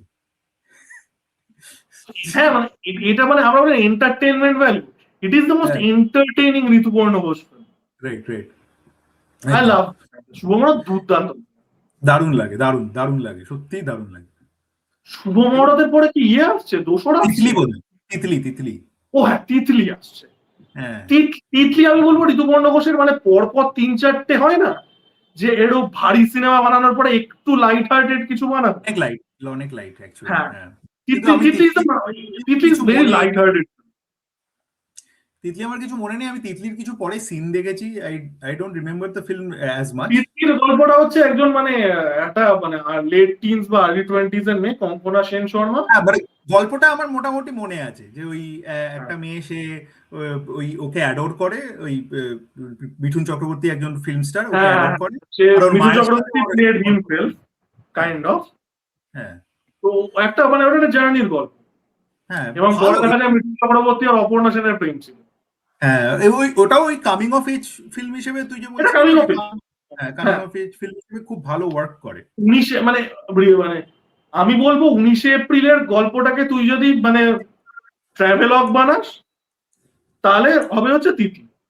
একদম একদম মিশি একদম এপ্রিলের গল্পটা কি, তোর একটা ঘরের মধ্যে হচ্ছে। এবং এটা বোধহয় ঋতুপর্ণ ঘোষের একমাত্র ছবি যেটা সবচেয়ে বেশি বাইরে শুট করা হয়েছে, সবচেয়ে বেশি মানে হ্যাঁ, আউটার স্পেসটাকে এবং এক্সপ্লোর ঋতুপর্ণ করেছে। ঘোষের অন্যান্য সিনেমার তুলনায় মানে ওটাতে মানে ও কিন্তু ওই মানে খুব ডিপ সিনেমা নয়, it's a good film, but খুব যে ডিপ সিনেমা তা কিন্তু না। হুম, it's a very breezy, light hearted, I really like it. Neatly, হ্যাঁ, দেখতে হবে আরেকবার আমাকে এবং বিউটিফুলি শট। এক্স্যাক্টলি, মানে এটা এটা নর্থ তো বেঙ্গলে এত সিনেমার তো শুট হয়, তিতলি যখন নর্থ বেঙ্গলে শুট হতো, সেই অঞ্জন দত্তের ওই দার্জিলিং চলো গিয়ে লেটস শুট গো, অনেক আগে চলো করেছিল, বিউটিফুলি শট। হুম, হবে, দেখতে হবে তিতলিটা, আমাকে আরেকবার রিভিজিট করতে হবে। তিতলিটা, এবং তিতলিতে আরো যেটা ছিল, Konkona Sen Sharma was fantastic in that role. এটা মানে কঙ্কনা সেন শর্মা একদমই প্রথম দিকে সিনেমার, তখন বয়সও কম। এবং মিঠুন চক্রবর্তীর এটা কিন্তু বাংলাতে কাম ব্যাক, কারণ মিঠুন তার চক্রবর্তী আগে বাংলাতে গান। হ্যাঁ, মিঠুন চক্রবর্তী তার আগে বহু বছর বম্বেতে এটা তো করেছে। 92-তে ইয়ে করছে, তাহাদের হ্যাঁ, কথা করছে। 92 তে তাহাদের কথা করেছিল। হুম, তার আগে তো লেট 70s আর্লি 80s এ করেছিল, ত্রয়ী টই যে সময় করছে। হ্যাঁ হ্যাঁ হ্যাঁ হ্যাঁ। তো তো 92 এর পর আবার এটা 2001 সালে এইটা কামব্যাক। ওটা তো 92 তে তাহাদের কথা জাস্ট ওয়ান অফ ছিল, হ্যাঁ জাস্ট হ্যাঁ ওই বলো। একটাই। হ্যাঁ হ্যাঁ হ্যাঁ। মানে মানে ঠিকঠাক করে বললে তাহাদের কথা বাদ দিলে প্রায় 18-19 বছর বাদে মানে ওই যে ফেসটা ছিল না, তারপরে ফাটাকেষ্ট করছে, টাটাকে স্টো পর বারুদ পর পর করছে। পর। হ্যাঁ হ্যাঁ হ্যাঁ, ওই ফেসটা স্টার্টটা কিন্তু তিতলি দিয়ে হয়েছিল। ও আচ্ছা, ওকে ওকে, তো ইন্টারেস্টিং। হ্যাঁ, খুবই ভালো সিনেমা। ইটস এবং এগেইন মিঠুনকে ওয়ান অফ দোজ মিঠুনকে ফিল্মস যে দেখতে মিঠুনকে দেখতে মানে এত সুন্দর লেগেছে ছবিটাতে, মিঠুনকে হ্যাঁ দেখতে এত সুন্দর লেগেছে। He look so handsome in the film. ওই চশমাটা পরে he look like really handsome. হ্যাঁ, Titli is such a like well shot film, it's a good এই মুভি টু লুক এট। আরেকটা বিষয় নিয়ে আমরা অ্যাকচুয়ালি মিস করে যাচ্ছি প্রতিবারই। ঋতুপর্ণ ঘোষের ছবিতে ওর চরিত্রদেরকে কিন্তু মানে দে লুকড রিয়েলি ফ্যাসিনেটিং, মানে এত সুন্দর লাগতো যে মানে মনে হতো যে এরকম সুন্দর বোধহয় এদেরকে আর অন্য কোনো ছবিতে লাগেনি। হুম, একমত হুম, একমত। এবার ঋতুপর্ণ মিঠুনকে ওই চশমাটা দিয়ে দিল একটা, মানে মানে ওর পুরো ইয়েটাই চেঞ্জ হয়ে গেল। মানে যাই হোক, দারুণ ব্যাপার। তো এরপরে তিতলির পর কি আসছে? তিতলির পর কি তিতলির চোখের পরে বালি? চোখের বালি আগে আসছে না দোসর আগে আসছে? আই থিঙ্ক চোখের বালি আগে, চোখের বালি আগে, পরে দোসর। চোখের বালি এগেন মানে রবীন্দ্রনাথ ঠাকুরের অ্যাডাপ্টেশন। হুম, এবং চোখের বালি, এবার দেখ আমার না এখানে একটু ক্রিটিসিজম আছে ঋতুপর্ণ ঘোষকে নিয়ে, সিনেমার রাইট। ক্রিটিসিজম না। এই যে ঋতুপর্ণ ঘোষ এই যে যেটা শুরু করলো তিতলি থেকে, এবং তারপরে এটা মানে পুরো থ্রু আউট দ্য কেরিয়ারই করেছে, এই লাস্ট ইয়ার করেছে, অ্যাকচুয়ালি সেটা হচ্ছে বাড়িওয়ালি থেকে হিন্দির স্টার নেম, যে অ্যাকচুয়ালি আমি বাড়িওয়ালি, জিনিসটাকে একটু প্যান ইন্ডিয়া বানাবো। এক্স্যাক্টলি। এবং ও বলেওছে যে আমি এখন অ্যাক্সেসেবল, আমি অ্যাক্সেস করতে পারছি, তো আমি কেন করব না। এটা হচ্ছে ওর ইয়ে ছিল, ওর যে প্র্যাগম্যাটিক হ্যাঁ, স্টাইল তুই ঋতুপর্ণ ঘোষ বলছিস। কেরামই অ্যান্সার দেবে, তো হ্যাঁ প্যারা হ্যাঁ হ্যাঁ প্র্যাগম্যাটিক অ্যান্সার, হ্যাঁ করতে পেরেছি কেন করবো না। হ্যাঁ হ্যাঁ। তো বাট আমার যেটা মনে হতো যে মানে কোথাও কোথাও না সিনেমাগুলোকে একটু মানে এটা আমার চোখের বালিতে মনে হয়েছে যে গল্পটা যতটা ইন্টিমেট ওয়েতে বলা যেত, কারেক্ট যেহেতু তুমি ঐশ্বর্য রায়কে নিয়েছো, তুমি ইয়েকে নিয়েছো, কারেক্ট। তো দ্য মুভিজ আর গেটিং, এটা আমার লাস্ট ইয়ারের ক্ষেত্রে তো ভীষণ ভাবে মনে হয়েছিল। লাস্ট লাস্ট ইয়ারের ইয়ার, পরে, লাস্ট ইয়ার আই মানে পরে কথা হবে এই নিয়ে। হ্যাঁ লাস্ট ইয়ার খুব মানে, হ্যাঁ আমি পরে আসছি। তো আমার হ্যাঁ আমার চোখের বালি সিনেমাটা ভালো লাগে। আমার যেটা মনে হয়েছিল যে ঋতুপর্ণ ঘোষ যে স্কেলে গল্পটা সব থেকে বেস্ট ভার্সন অফ স্টোরি বেরিয়ে আসতো, সিনেমাটা তার থেকে তাকে বেশি বড় বানাতে হয়েছে।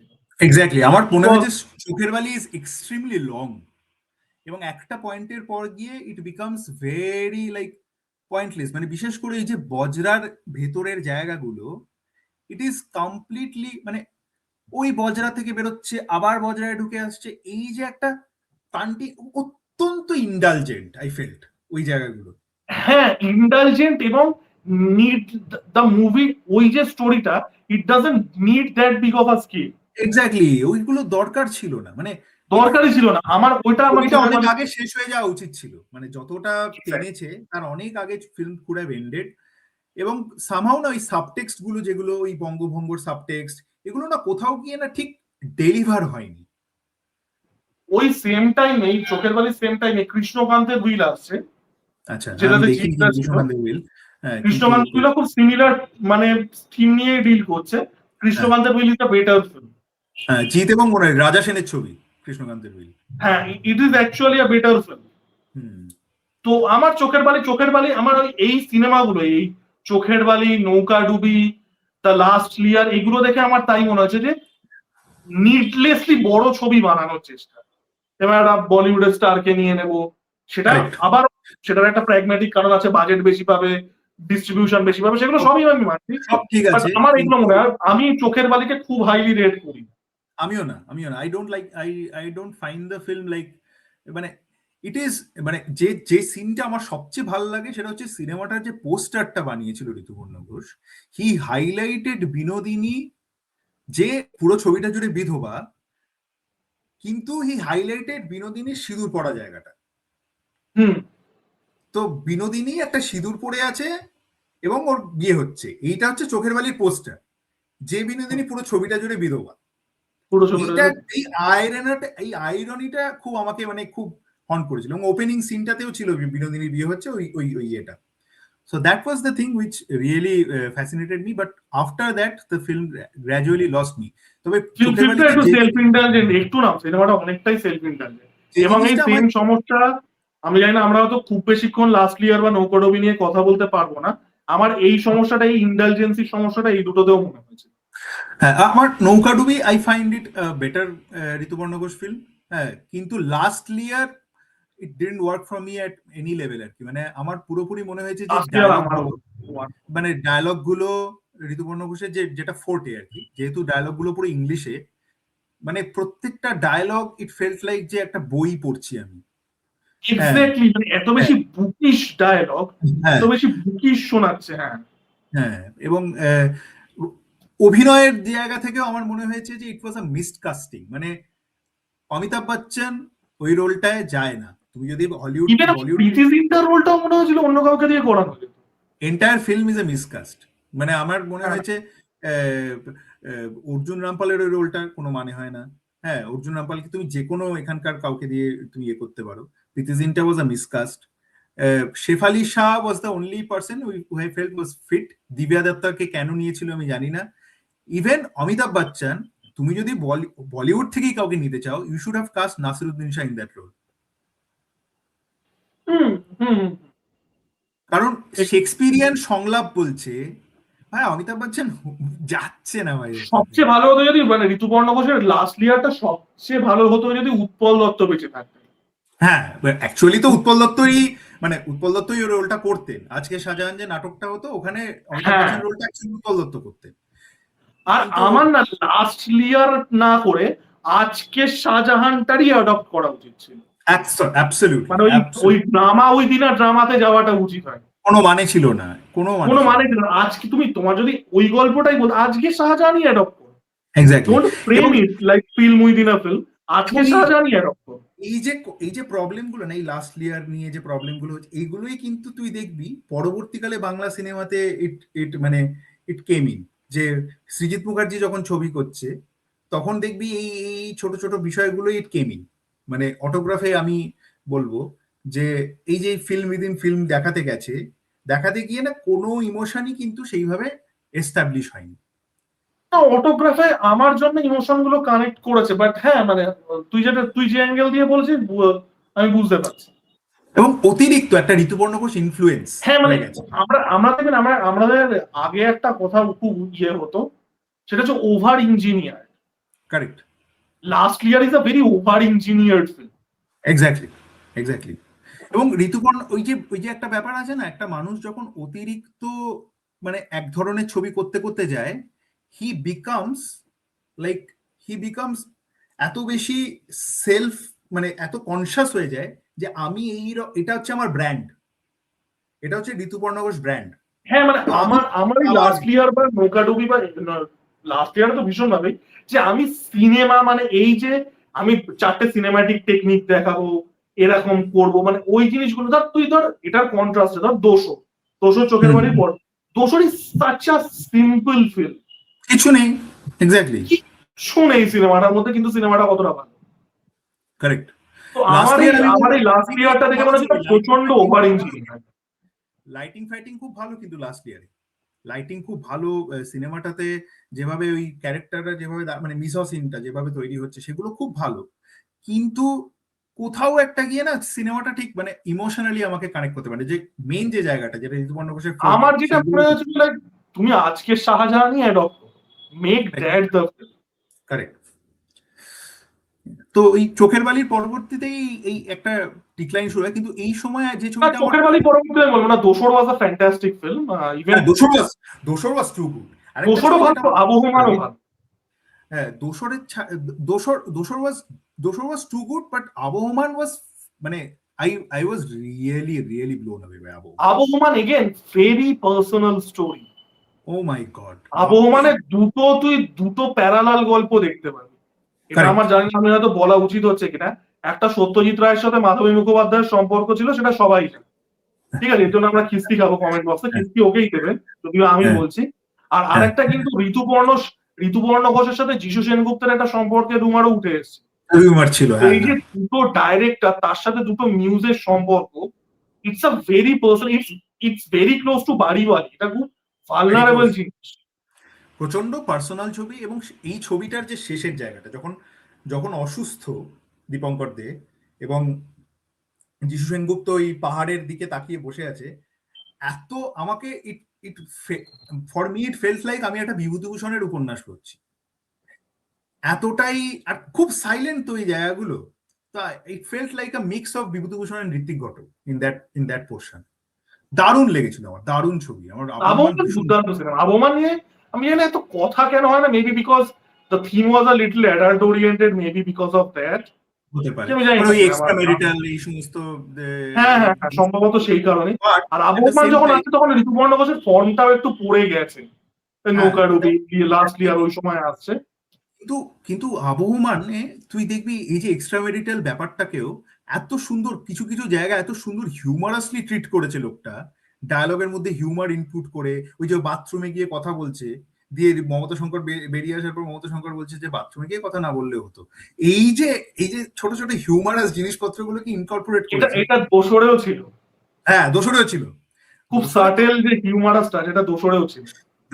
দোসরে তো ভাই প্রিমাইসটাই দুর্দান্ত, মানে তারপরে আসছে সিনেমাটা, প্রিমাইসটাই দুর্দান্ত। দোসরে আমি মনে করি প্রসেনজিৎ চ্যাটার্জির পারফরমেন্স ওয়াজ ফ্যান্টাস্টিক, মানে ওইভাবে একটা অভিনয় করা চারটিখানি কথা নয়, পুরো ছবিটা জুড়ে ওইভাবে বিছানায় করে অভিনয় করা এবং না খুবই ভালো ডেলিভার করা।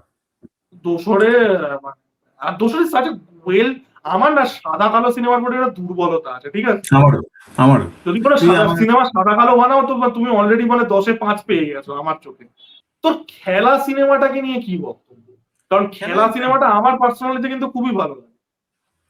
খেলা আমার প্রচন্ড ভালো লাগে, মানে খেলার দুটো কারণ আছে ভালো লাগা, দুটো লেয়ার। একটা হচ্ছে যে এই যে ছেলেটা অভিনয় করেছে সে হচ্ছে আমার বন্ধু, ঠিক আছে, ওকে আমি চিনি খুব ভালো করে, হ্যাঁ ডি সেকশনে পড়তো, হ্যাঁ তো মানে ও সাউথ পয়েন্ট স্কুলে ডি সেকশনে পড়তো, আমি সাউথ পয়েন্ট স্কুলে ই সেকশনে পড়তাম, তো তো চিনি ওকে, টিউশনে পড়তো সেম টিউশনে। তো এটা একটা কারণ ছিল আকাশ নীল। আরেকটা হচ্ছে তোর ছবিটা, ইট রিমাইন্ডেড মি অফ ফটিক চাঁদ।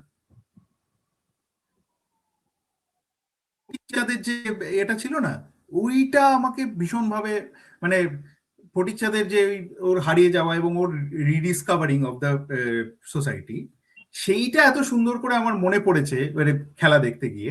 ওই সিনেমাটার মধ্যে দিয়ে, নালকের মধ্যে দিয়ে দেখানো হচ্ছে ঠিকই, কিন্তু ফটিক চাঁদের ব্যাপারটা আলাদা ছিল, কিন্তু it reminded me of the same film, যে একটা বাচ্চার এই যে কামিং অফ এজ, এইটা এত সুন্দর করে এস্টাবলিশ হতে হতে গেছে ছোট্ট ছোট্ট জিনিসপত্র। এবং খুব outdoor heavy cinema, again after Titli outdoor heavy film, প্রচুর আউটডোর, দারুণ ভাবে শট, দারুণ শুট করা ছবি, দুর্দান্ত শট, ভেরি ওয়েল শট। মানে ওই যে খাদের ধারে শঙ্কর চক্রবর্তী আর প্রসেনজিতের একটা সিন আছে, এত ভালো শুট করা ছবি, দারুণ দারুণ। Even humour also, it work so well, মানে ওয়ার্ক এট ডিফারেন্ট লেভেলস।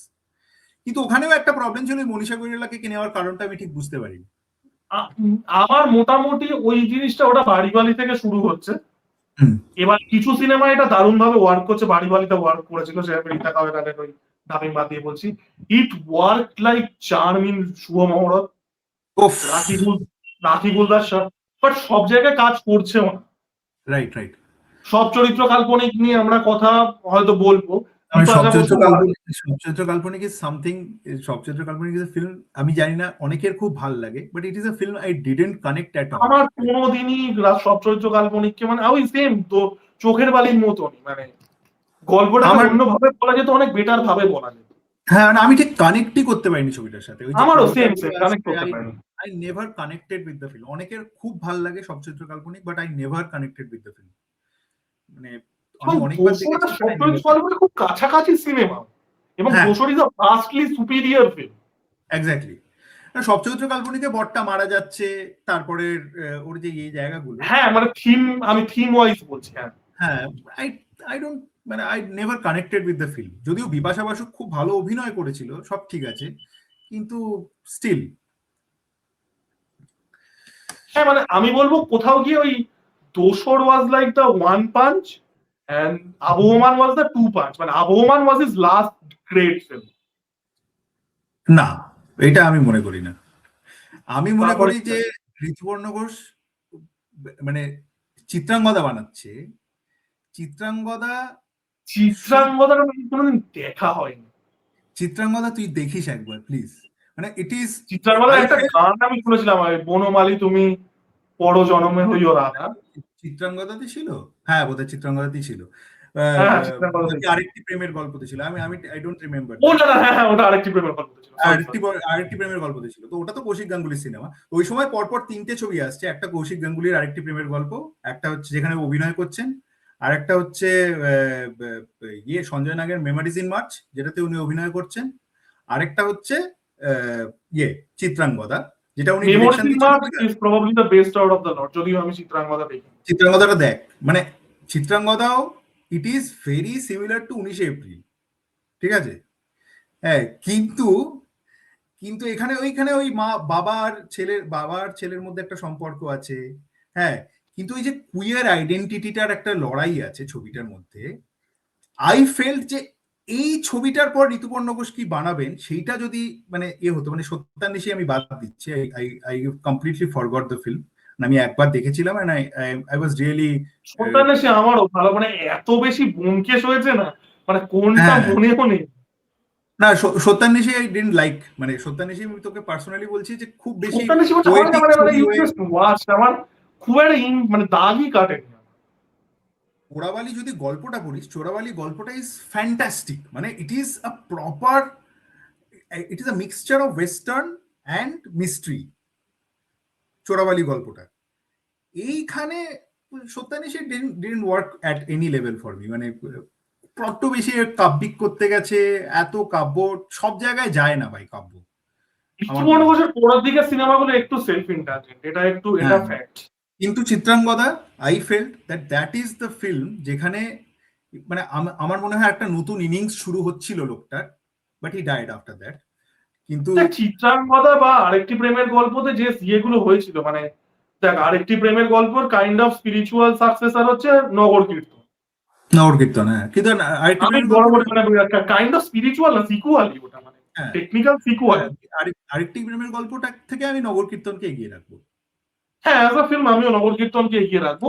আমি আমার মনে যেটা করি মনে যে হয় because the society changed, 1990s যখন ঋতুপর্ণ ঘোষ সিনেমা বানানো শুরু করছে, 2013-তে সম্ভবত চিত্রাঙ্গদা আসছে, 12তে কি 13তে, because the society change, Rituparno Ghosh could have addressed those subjects head on, যেটা রাইট, নগর কীর্তনে আমরা দেখতে পাচ্ছি, কারেক্ট কারেক্ট। যে তাকে আর অ্যালিগোরিক্যালি অ্যাড্রেস করতে হবে আর না। আর আরো অনেক বেশি, মানে আরো অনেক বেশি ওপেনলি উনি অ্যাড্রেস করতে পারতেন, and I was really keen to see what he did আর কি, what he could come have done, বয়সে বিকজ মারা যাচ্ছেন, খুবই আনফর্চুনেট একটা বিষয়। Chitrangada is fantastic.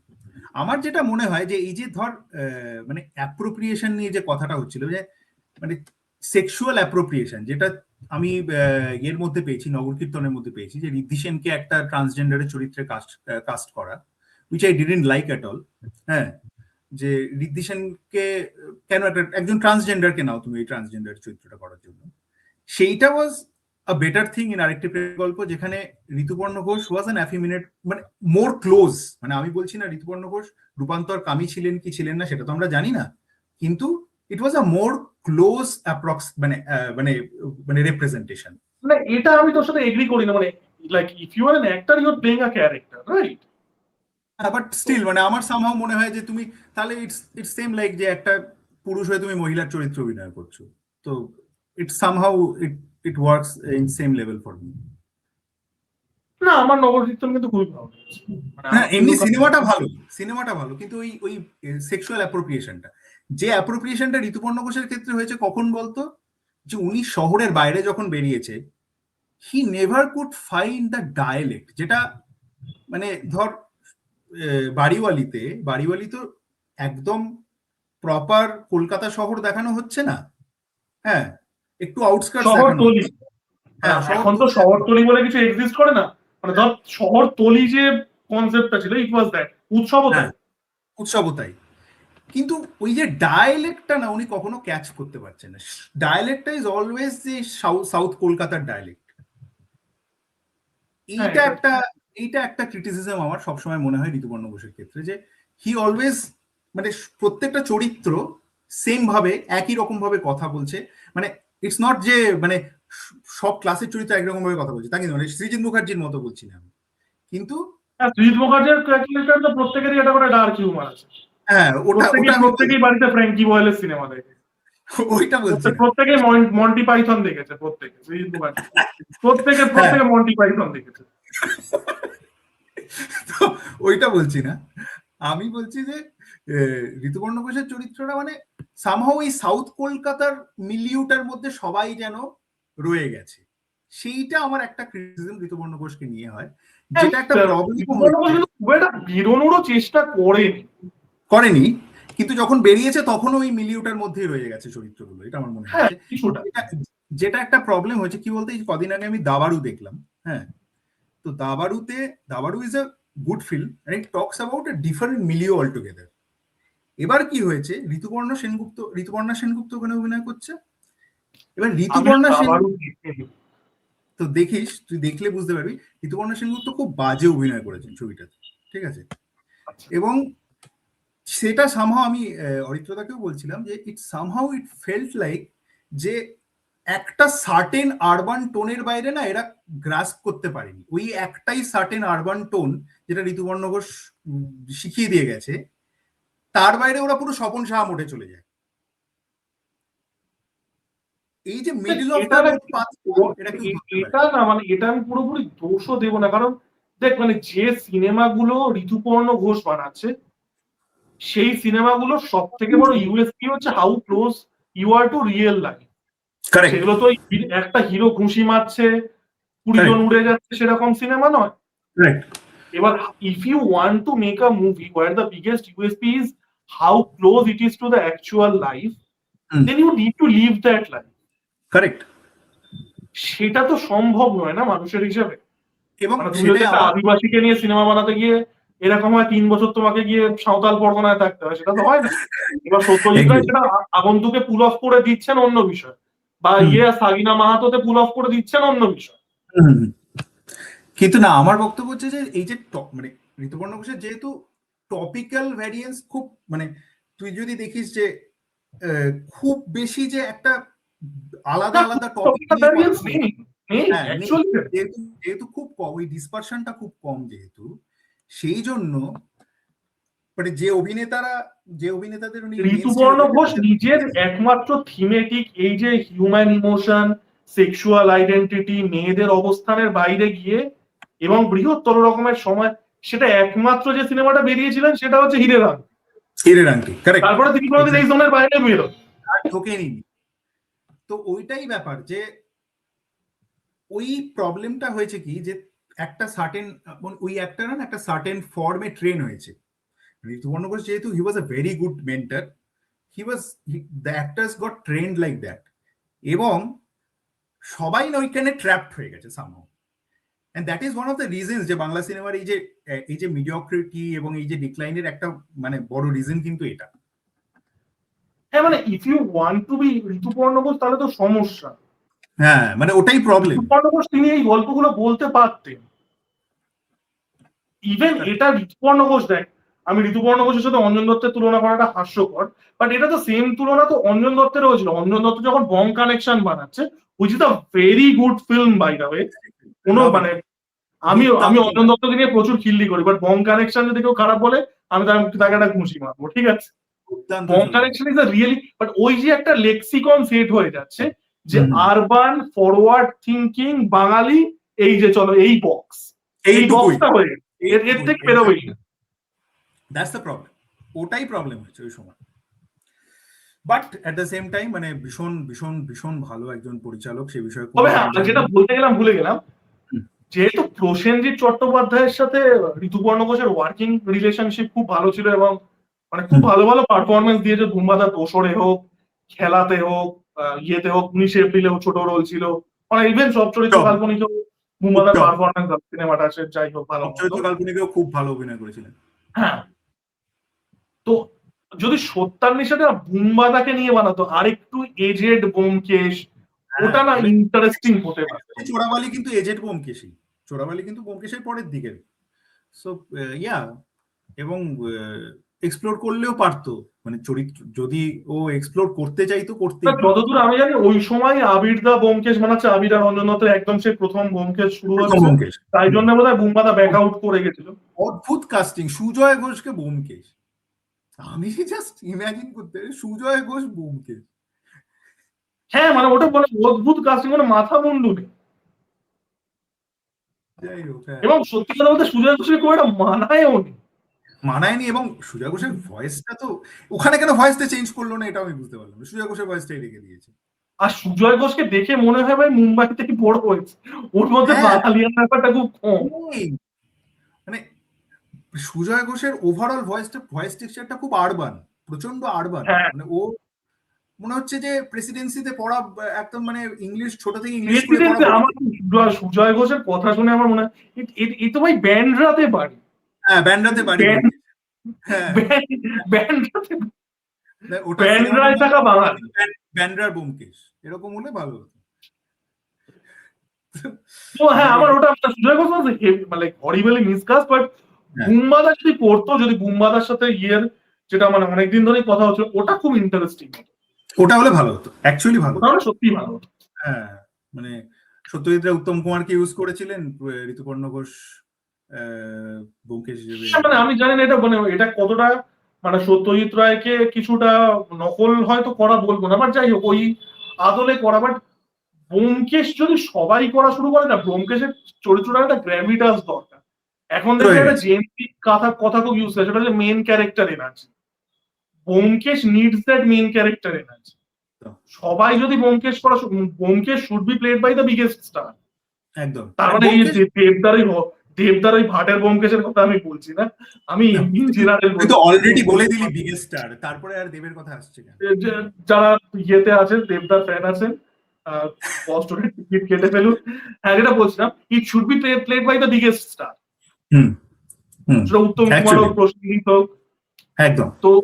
তো আমার ওটা মনে হয় সুজয় ঘোষ তো একদমই বাজে কাস্টিং ছিল, একদম, জানি না কেন করেছিলেন। যাই হোক, সবসময় একটা আউট অফ দ্য বক্স কিছু করবো, এইটা একটা ব্যাপার যদি হয়ে যায়, মানে ওই যে হয় না তুই।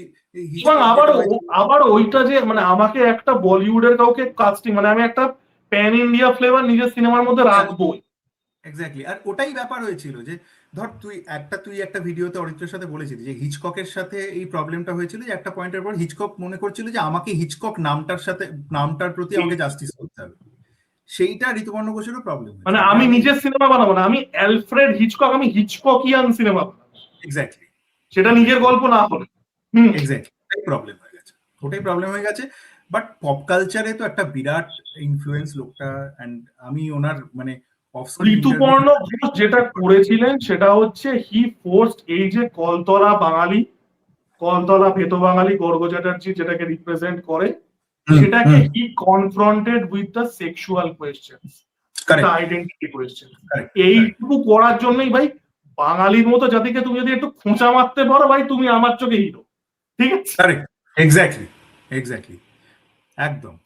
তোমায় নাড়াতে হবে না, তুমি একটা খোঁচা মেরে খোঁচা দাও। এক্স্যাক্টলি, এই যে বাঙালিকে খোঁচাগুলো দিতে পেরেছিলেন মেয়েদের সেক্সুয়ালিটি নিয়ে, সমাজের অবস্থান নিয়ে, জেন্ডার আইডেন্টিটি নিয়ে, কুইয়ার আইডেন্টিটি নিয়ে এই যে খোঁচাগুলো দিতে পেরেছিলেন, এই যে একটুখানি নড়ে চড়ে বসেছে প্রত্যেকবার খোঁচা খাওয়ার পরে, এইটাই অনেক।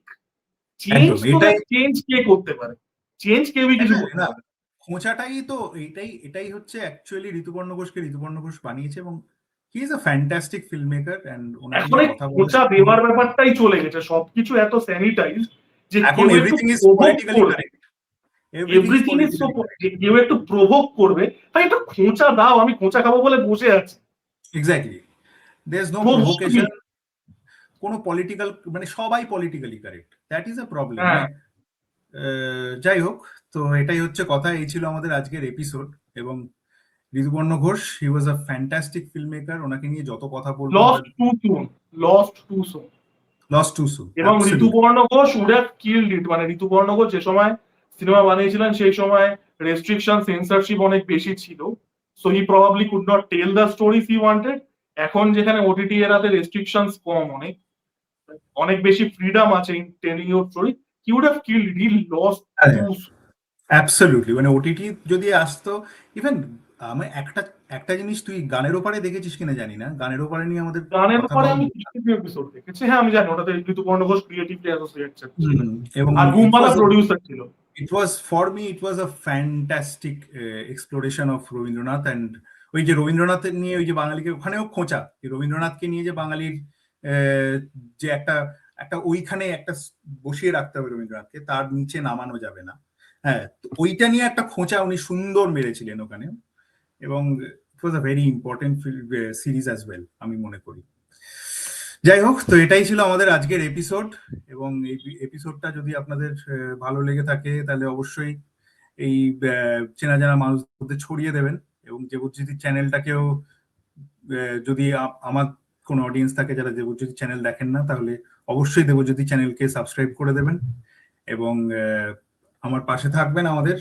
আমরা চেষ্টা করছি ভালো ভালো কিছু একটা করার আর কি। এবং এই ভিডিওর নিচে একটা বুড়ো আঙুল আছে, সেই বুড়ো আঙুলে নিজের বুড়ো আঙুলটা ছুঁয়ে দেবেন। ভালো থাকবেন, নমস্কার। Thank you.